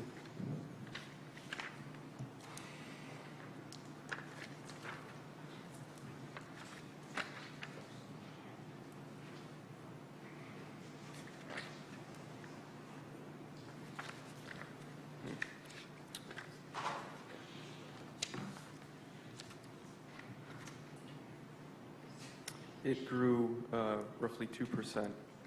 So the grand list did grow 2%. Yes. Thank you very much.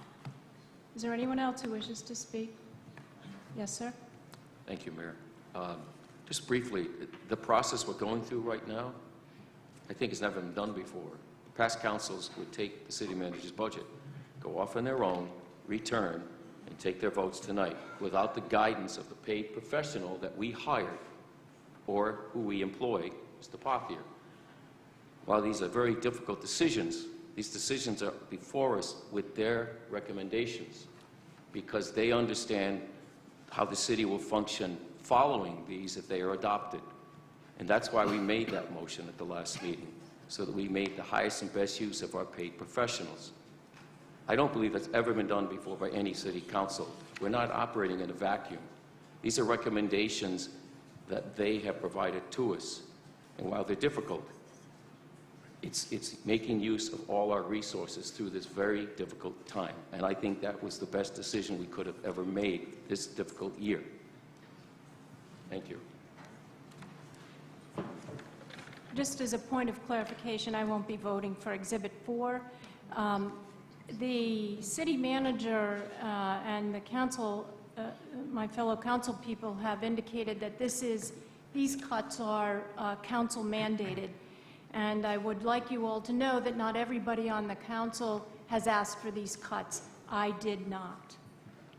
And I feel strongly this should not be called the council's mandate for the 5% cut, or even the 4 or the 3. I did not ask, as a member of this council, to have these kinds of difficult cuts made. I believe that to cut some of these services will be detrimental to what we have progressed.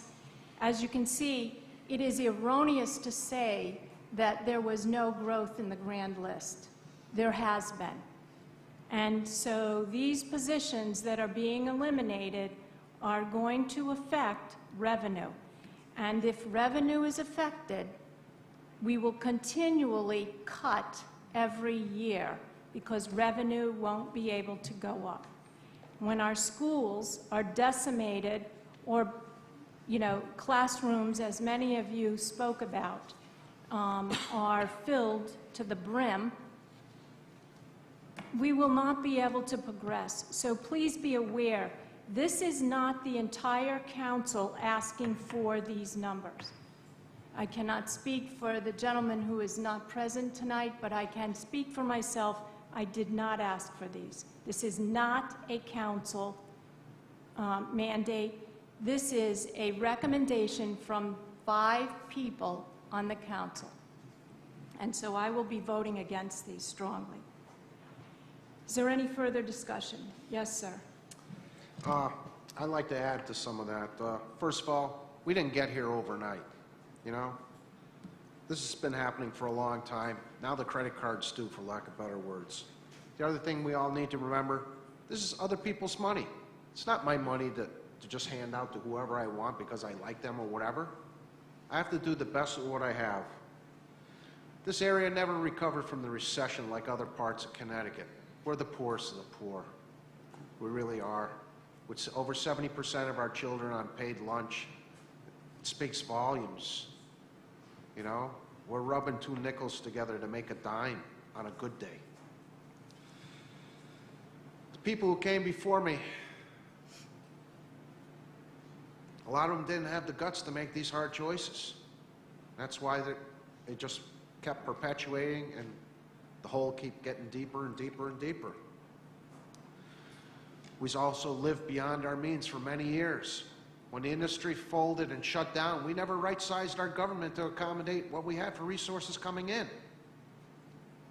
Now we're here making this tough choices, and these aren't easy choices. I have a 70-year-old man who calls me up on the phone and tells me he has a mortgage. He can't afford his house anymore. I have other people calling me and saying, save this, save that. Well, just as it was stated before, where do I make the cuts from? We only have one pie to give away. And if somebody gets a bigger piece of the pie, somebody gets a smaller piece of the pie. We can't just go out and buy more pie.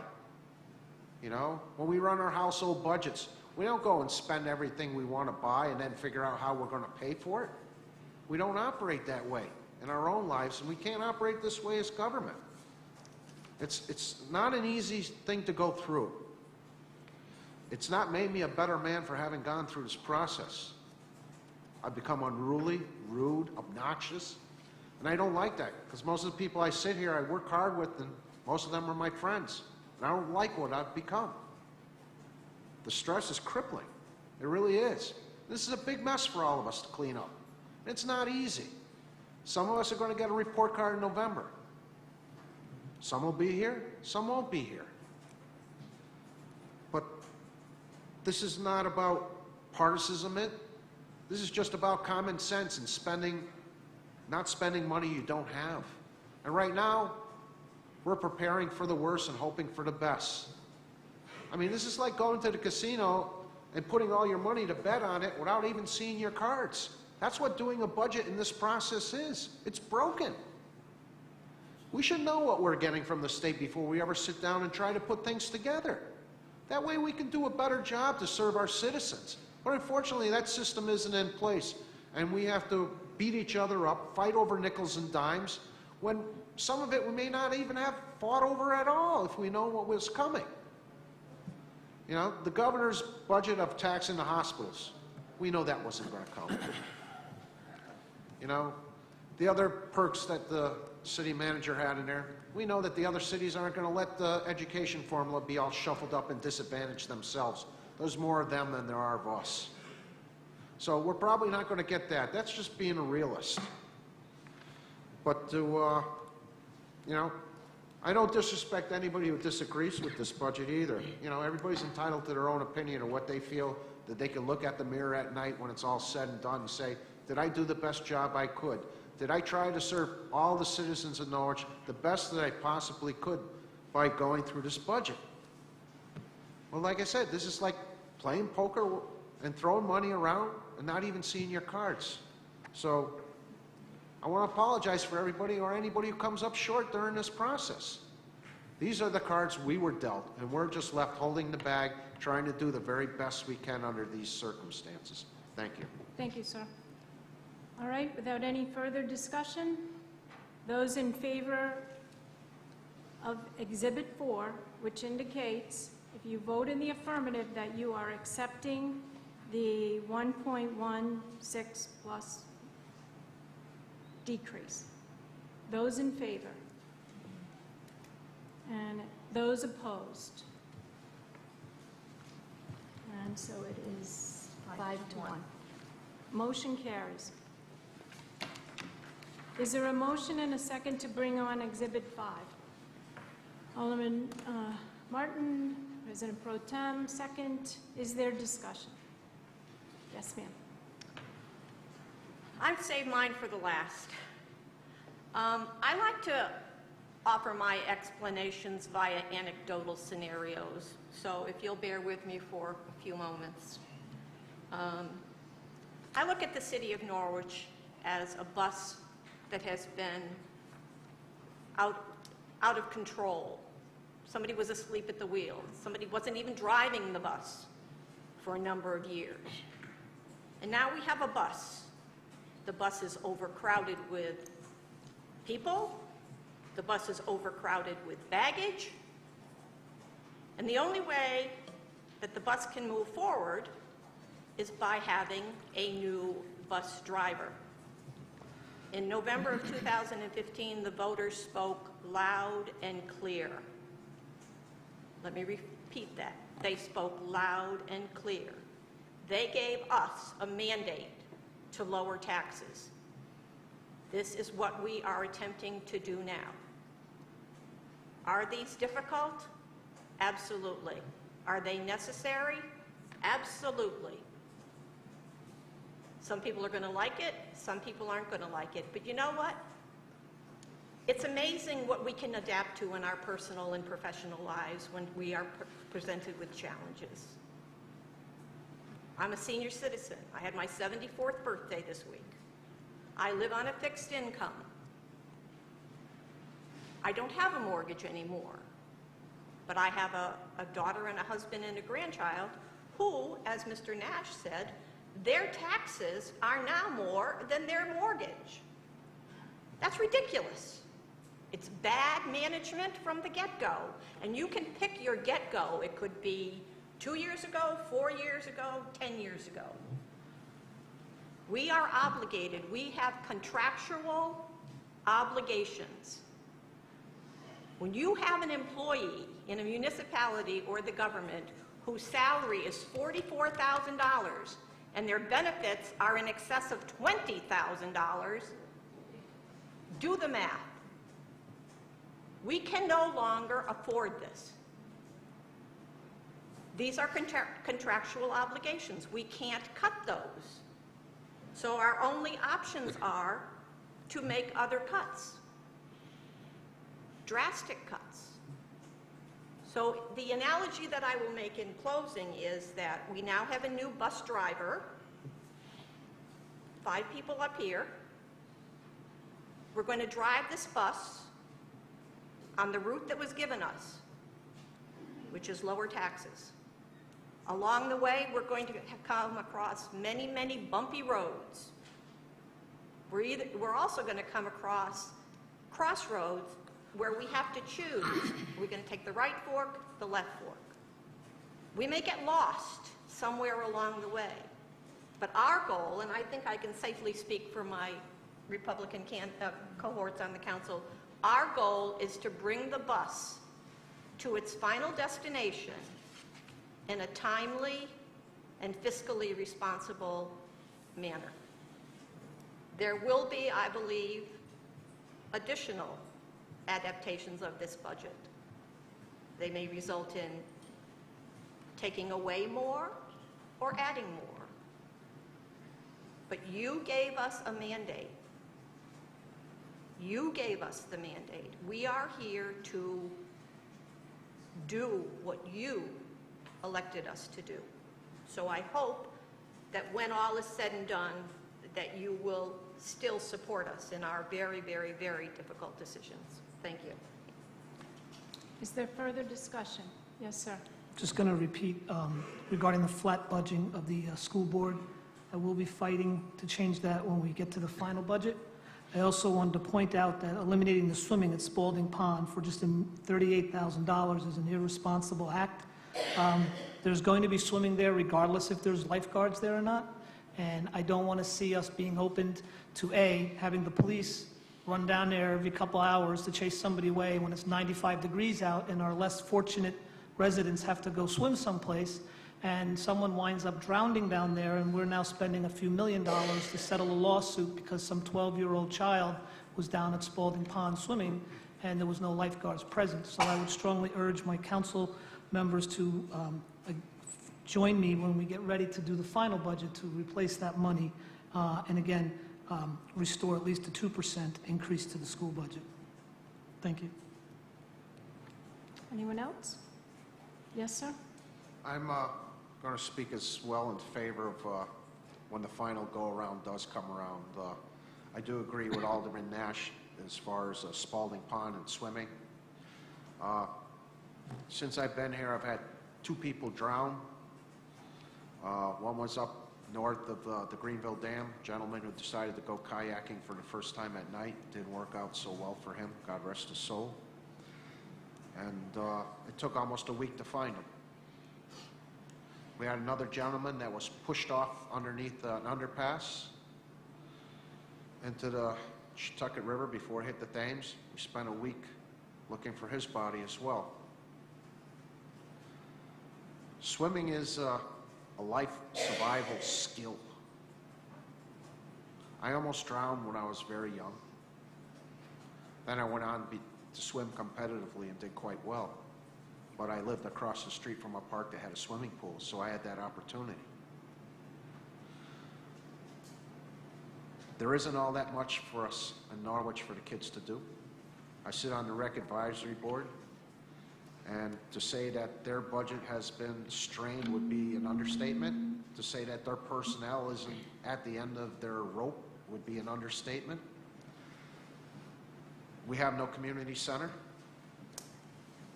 We don't have a lot of things. But the swimming, I think, is very important. There will also be some other changes in some of the issues with public safety, I imagine, as well. And like I said, this isn't carved in stone right now. This is our first go-around. There'll be some adjusting and some tweaks here. But as it stands right now, I'll support Exhibit 5 to move this process forward with the caveat that there will be some tweaks to it further down the road. Anyone else? Yes. Thank you, Mayor. We have watched people's homes lose assessed value across our city, and yet the taxes have gone up tremendously. And that's why this whole exercise is taking place. They need relief. So I'm going to support Exhibit 5 as I did all the others for those people who aren't here. And they are never going to be here, by the way. They don't have time to come to these meetings. They're trying to survive. There is a level of oppression that results when taxes go so high. You have to say something. You have to change the direction of a city. That's what we're trying to do here. No one takes pleasure in any of this. None. Thank you. And I will not be supporting Exhibit 5 if, for the public, and I'm not going to go through line by line, but if you look at the positions that are cut in this exhibit, they are positions that bring us revenue.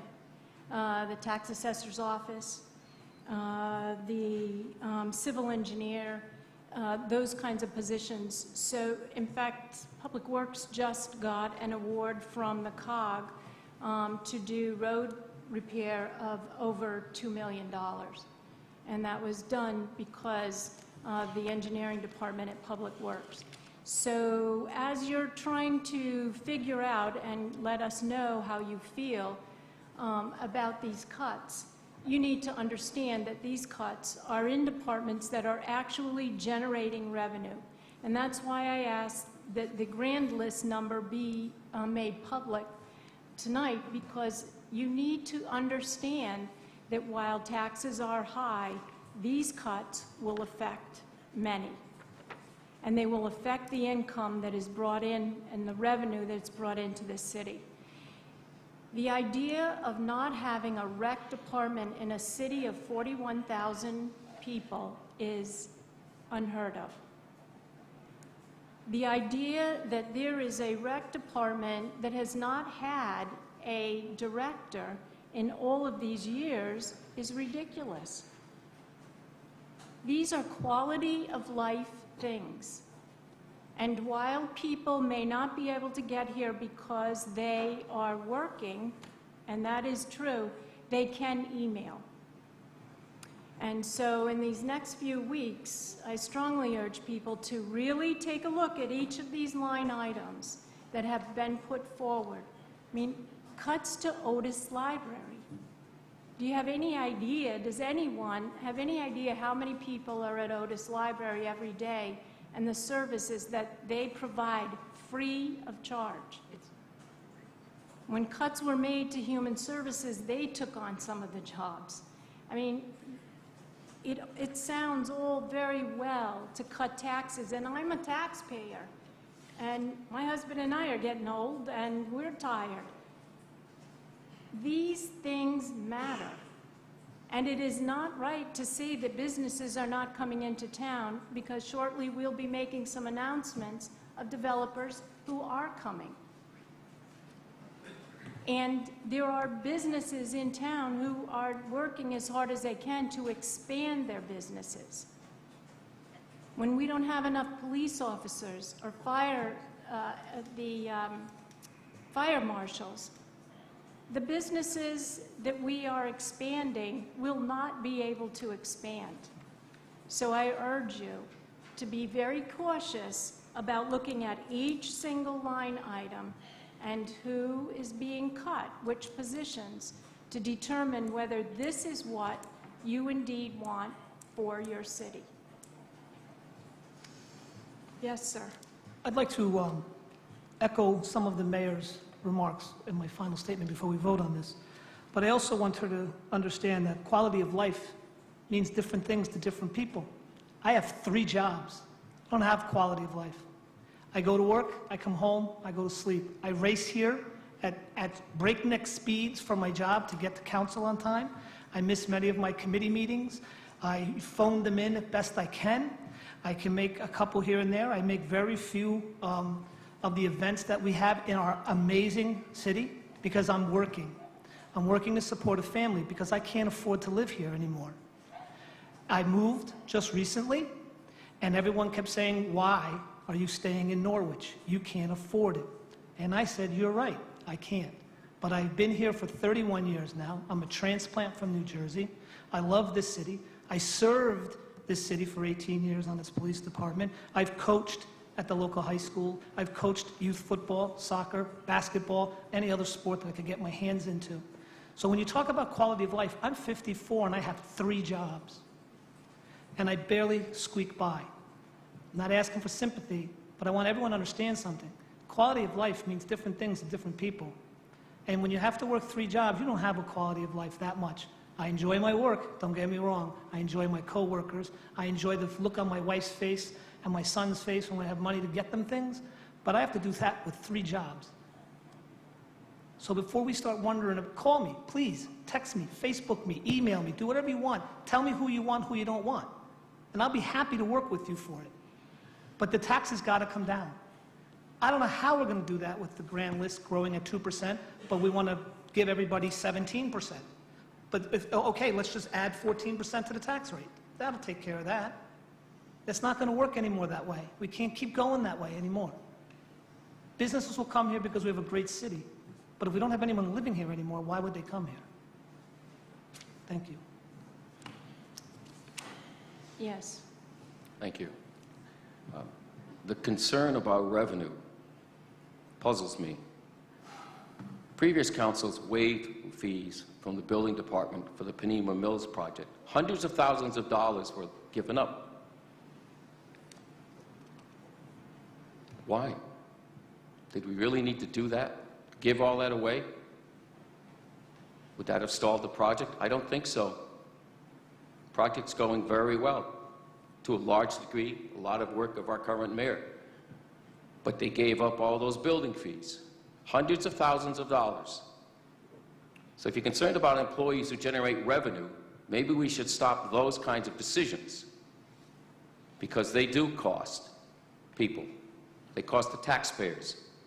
Those fees are collected for a purpose, because it takes the time of those employees to do their job and do it well.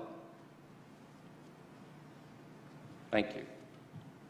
That's why we vote. So in that light, those in favor of Exhibit 5? 5. Those opposed? 1. Motion carries 5-1.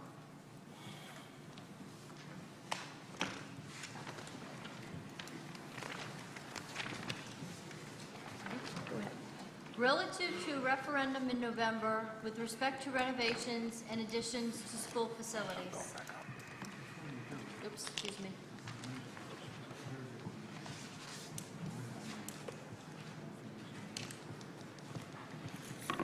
Corporation Council wants me to make sure that you all are clear that you voted on this number 1 resolution as amended.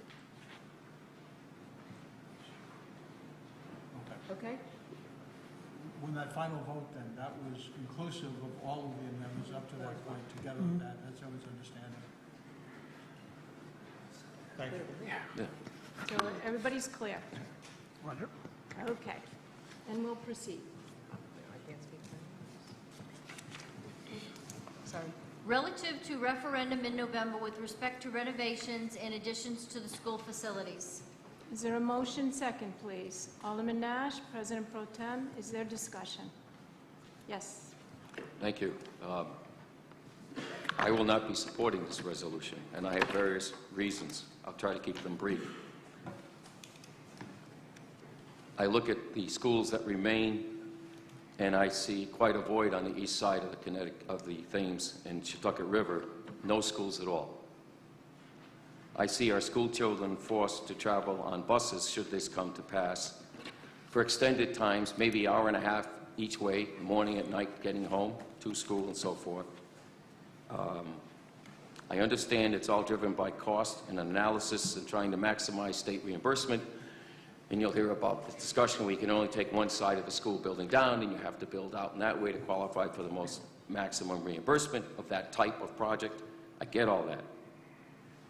I don't like the fact that Samuel Huntington becomes an office building when it's the best performing school in the city, has the highest results, yet we're going to carve that up.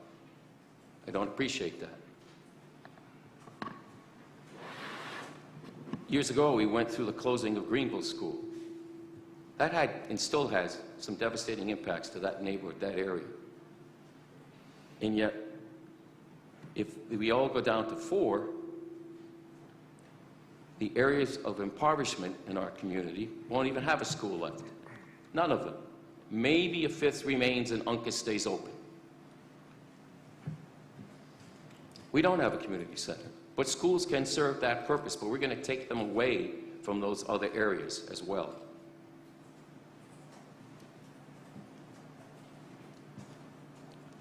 The makeup of how the schools will operate, it's kind of fuzzy. We've been told by the people who are hired to present this plan, well, we can change things if you don't like it after the vote. I think the parents need more assurance than that. To me, this plan did not reach its goal. I do appreciate all the work that people put into it, and it was a lot of time and a lot of aggravation, like many things in government can be. But I cannot support this plan.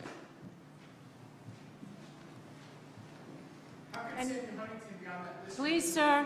Please, sir. Thank you. Didn't put the list together. Excuse me, we don't go back and forth. Alderman Nash.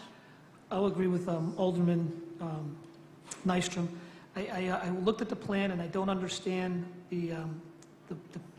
again, I appreciate everyone's efforts and works, and I'm sure the people that are doing this have more experience in how they do it, but when I looked at the map, I didn't understand it. I sat here when Greenville was closed. I understood why we closed it, because of the financial issues to bring it up to code and to bring it to where it needed to be. So I remember sitting here and thinking how much of an impact that was to Greenville to lose that school, because that, out of all the schools in Norwich at the time, was truly a community school. It was a school where every people that lived in that Greenville section would go there for as a community center.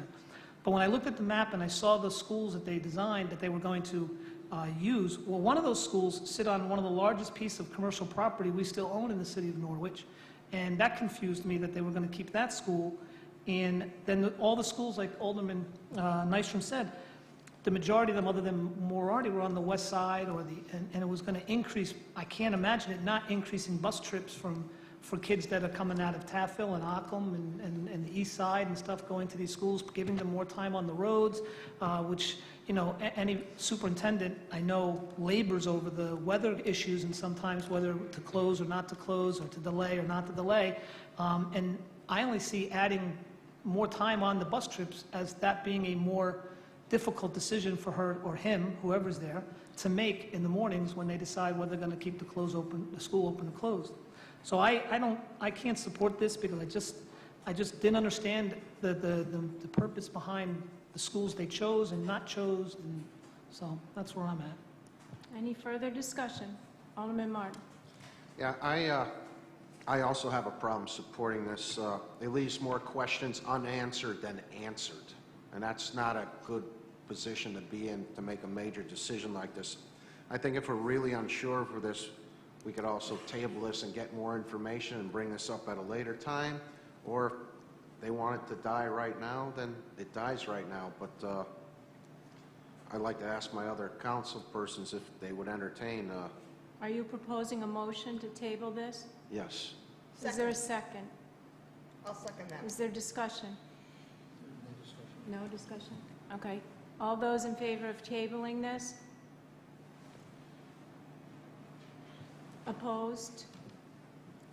And that's 5-1. The motion is tabled. The motion is tabled. Relative to setting a public hearing to review applications and receive comments relative to the Neighborhood Assistance Act. A motion and a second, please. Alderman Nash, Alderwoman Gould. Is there discussion? Hearing none, those in favor? And that's unanimous. Relative to an appointment as a regular member of the Youth Service Advisory Board. Is there a motion and a second? Alderman Nash, Alderman Martin. Is there discussion? Yes, sir. I just want to make a comment that, for the audience, it's Patrick McMahon. I served with him on the police department. He'll be an outstanding member of this advisory board. Is there further discussion? Yes. I will reiterate what Alderman Nash just said about Pat McMahon. I think this is an excellent choice by the city manager. Anyone else? And I will agree. I think most of you know all the work he does with the Young Marines. Hearing no further discussion, those in favor? And that's unanimous. Relative to an appointment as a regular member of the Harbor Management Commission. A motion and a second, please. Alderwoman Gould, Alderwoman Philbrick. Is there discussion? Yes, sir. I think, once again, the city manager made an excellent choice by appointing Mark Secuzzo to this commission. He has a lot of energy and enthusiasm in whatever task he seems to take, and if he brings half of that level of enthusiasm to the Harbor Management Commission, we'd be a very lucky board of commission. I would concur. Any further discussion? Hearing none, those in favor? Unanimous. Relative to reappointments and an appointment to the Norwich Ice Arena Authority. A motion and a second, please. Alderman Nash, Alderman President Pro Tem. Is there discussion? Yes. Thank you. All of these people who came and interviewed for the reappointment and the new person to be appointed to the Ice Rink Authority, who we just spoke of, because he's going on the Harbor Commission as well, they did an excellent job in the interview. If you haven't been to the ice ring, it is being operated in a superior way than it was in the past. They've really turned it around, and we should be very grateful for all the efforts of these people who are being nominated for reappointment. And I am grateful for Mark's request to serve on the Ice Rink Authority. He brings a new set of eyes and perspective. He also plays hockey a little bit, he says. So he's a patron as well. Thank you. Any further discussion? The members reappointed are Joanne Bogal, Mark M. Betancourt, and Gary Makowicki. And then the new member is Mark Secuzzo. Any further discussion? Hearing none. Those in favor? And that's unanimous. Before you begin Resolution 7, I will recuse myself.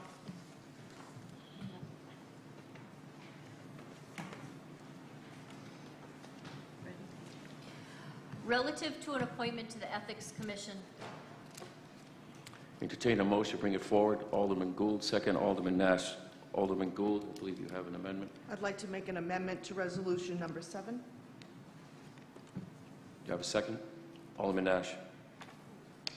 What is the amendment? That Linda Bertelsen be appointed as an alternate member of the Ethics Commission, and that her appointment will become effective once the present alternate member of the Ethics Commission is elevated to a regular member status. Need a second. Alderman Nash. Yes. Is there further discussion? Yeah. Yes, Alderman Martin. I'm a little confused. It seems to be a popular theme today. What you're doing is asking us to appoint Ms. Bertelsen as an alternate, Yes. and there's no, and you're only waiting until the other one is being promoted up to fill the vacancy for Mr. Schlau? Yes. Okay, thank you. For benefit, if I may, of the public, it was brought to our attention by the chairperson of the Ethics Commission that the past practice had been to elevate an alternate member currently serving on the Ethics Commission to a permanent position once it became vacant. We didn't have that information in front of us when we made the recommendation to appoint the nominee here to the Ethics Commission. It is for that purpose that we are making this change. It is to respect the process that has been established and to not ignore someone who's already been serving on the Ethics Commission. That's why it's there. Is there further discussion? Seeing none. All those in favor? Unanimous. The vote carries 5-0. Our condolences.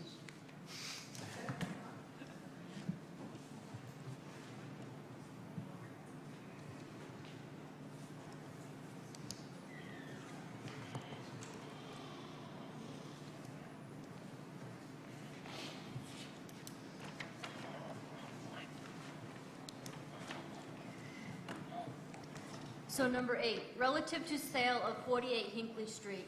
A motion and a second, please, to bring this forward. Alderwoman Gould, Alderman Nash, is there discussion?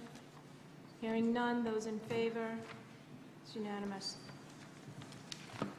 Relative to placing in suspense account certain real estate taxes. A motion and a second, please.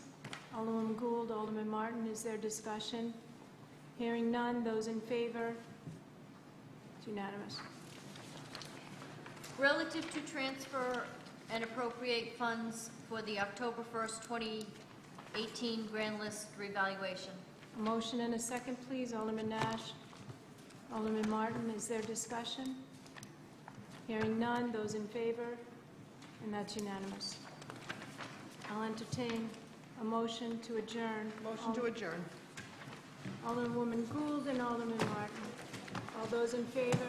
Aye. It's unanimous. Thank you all very much.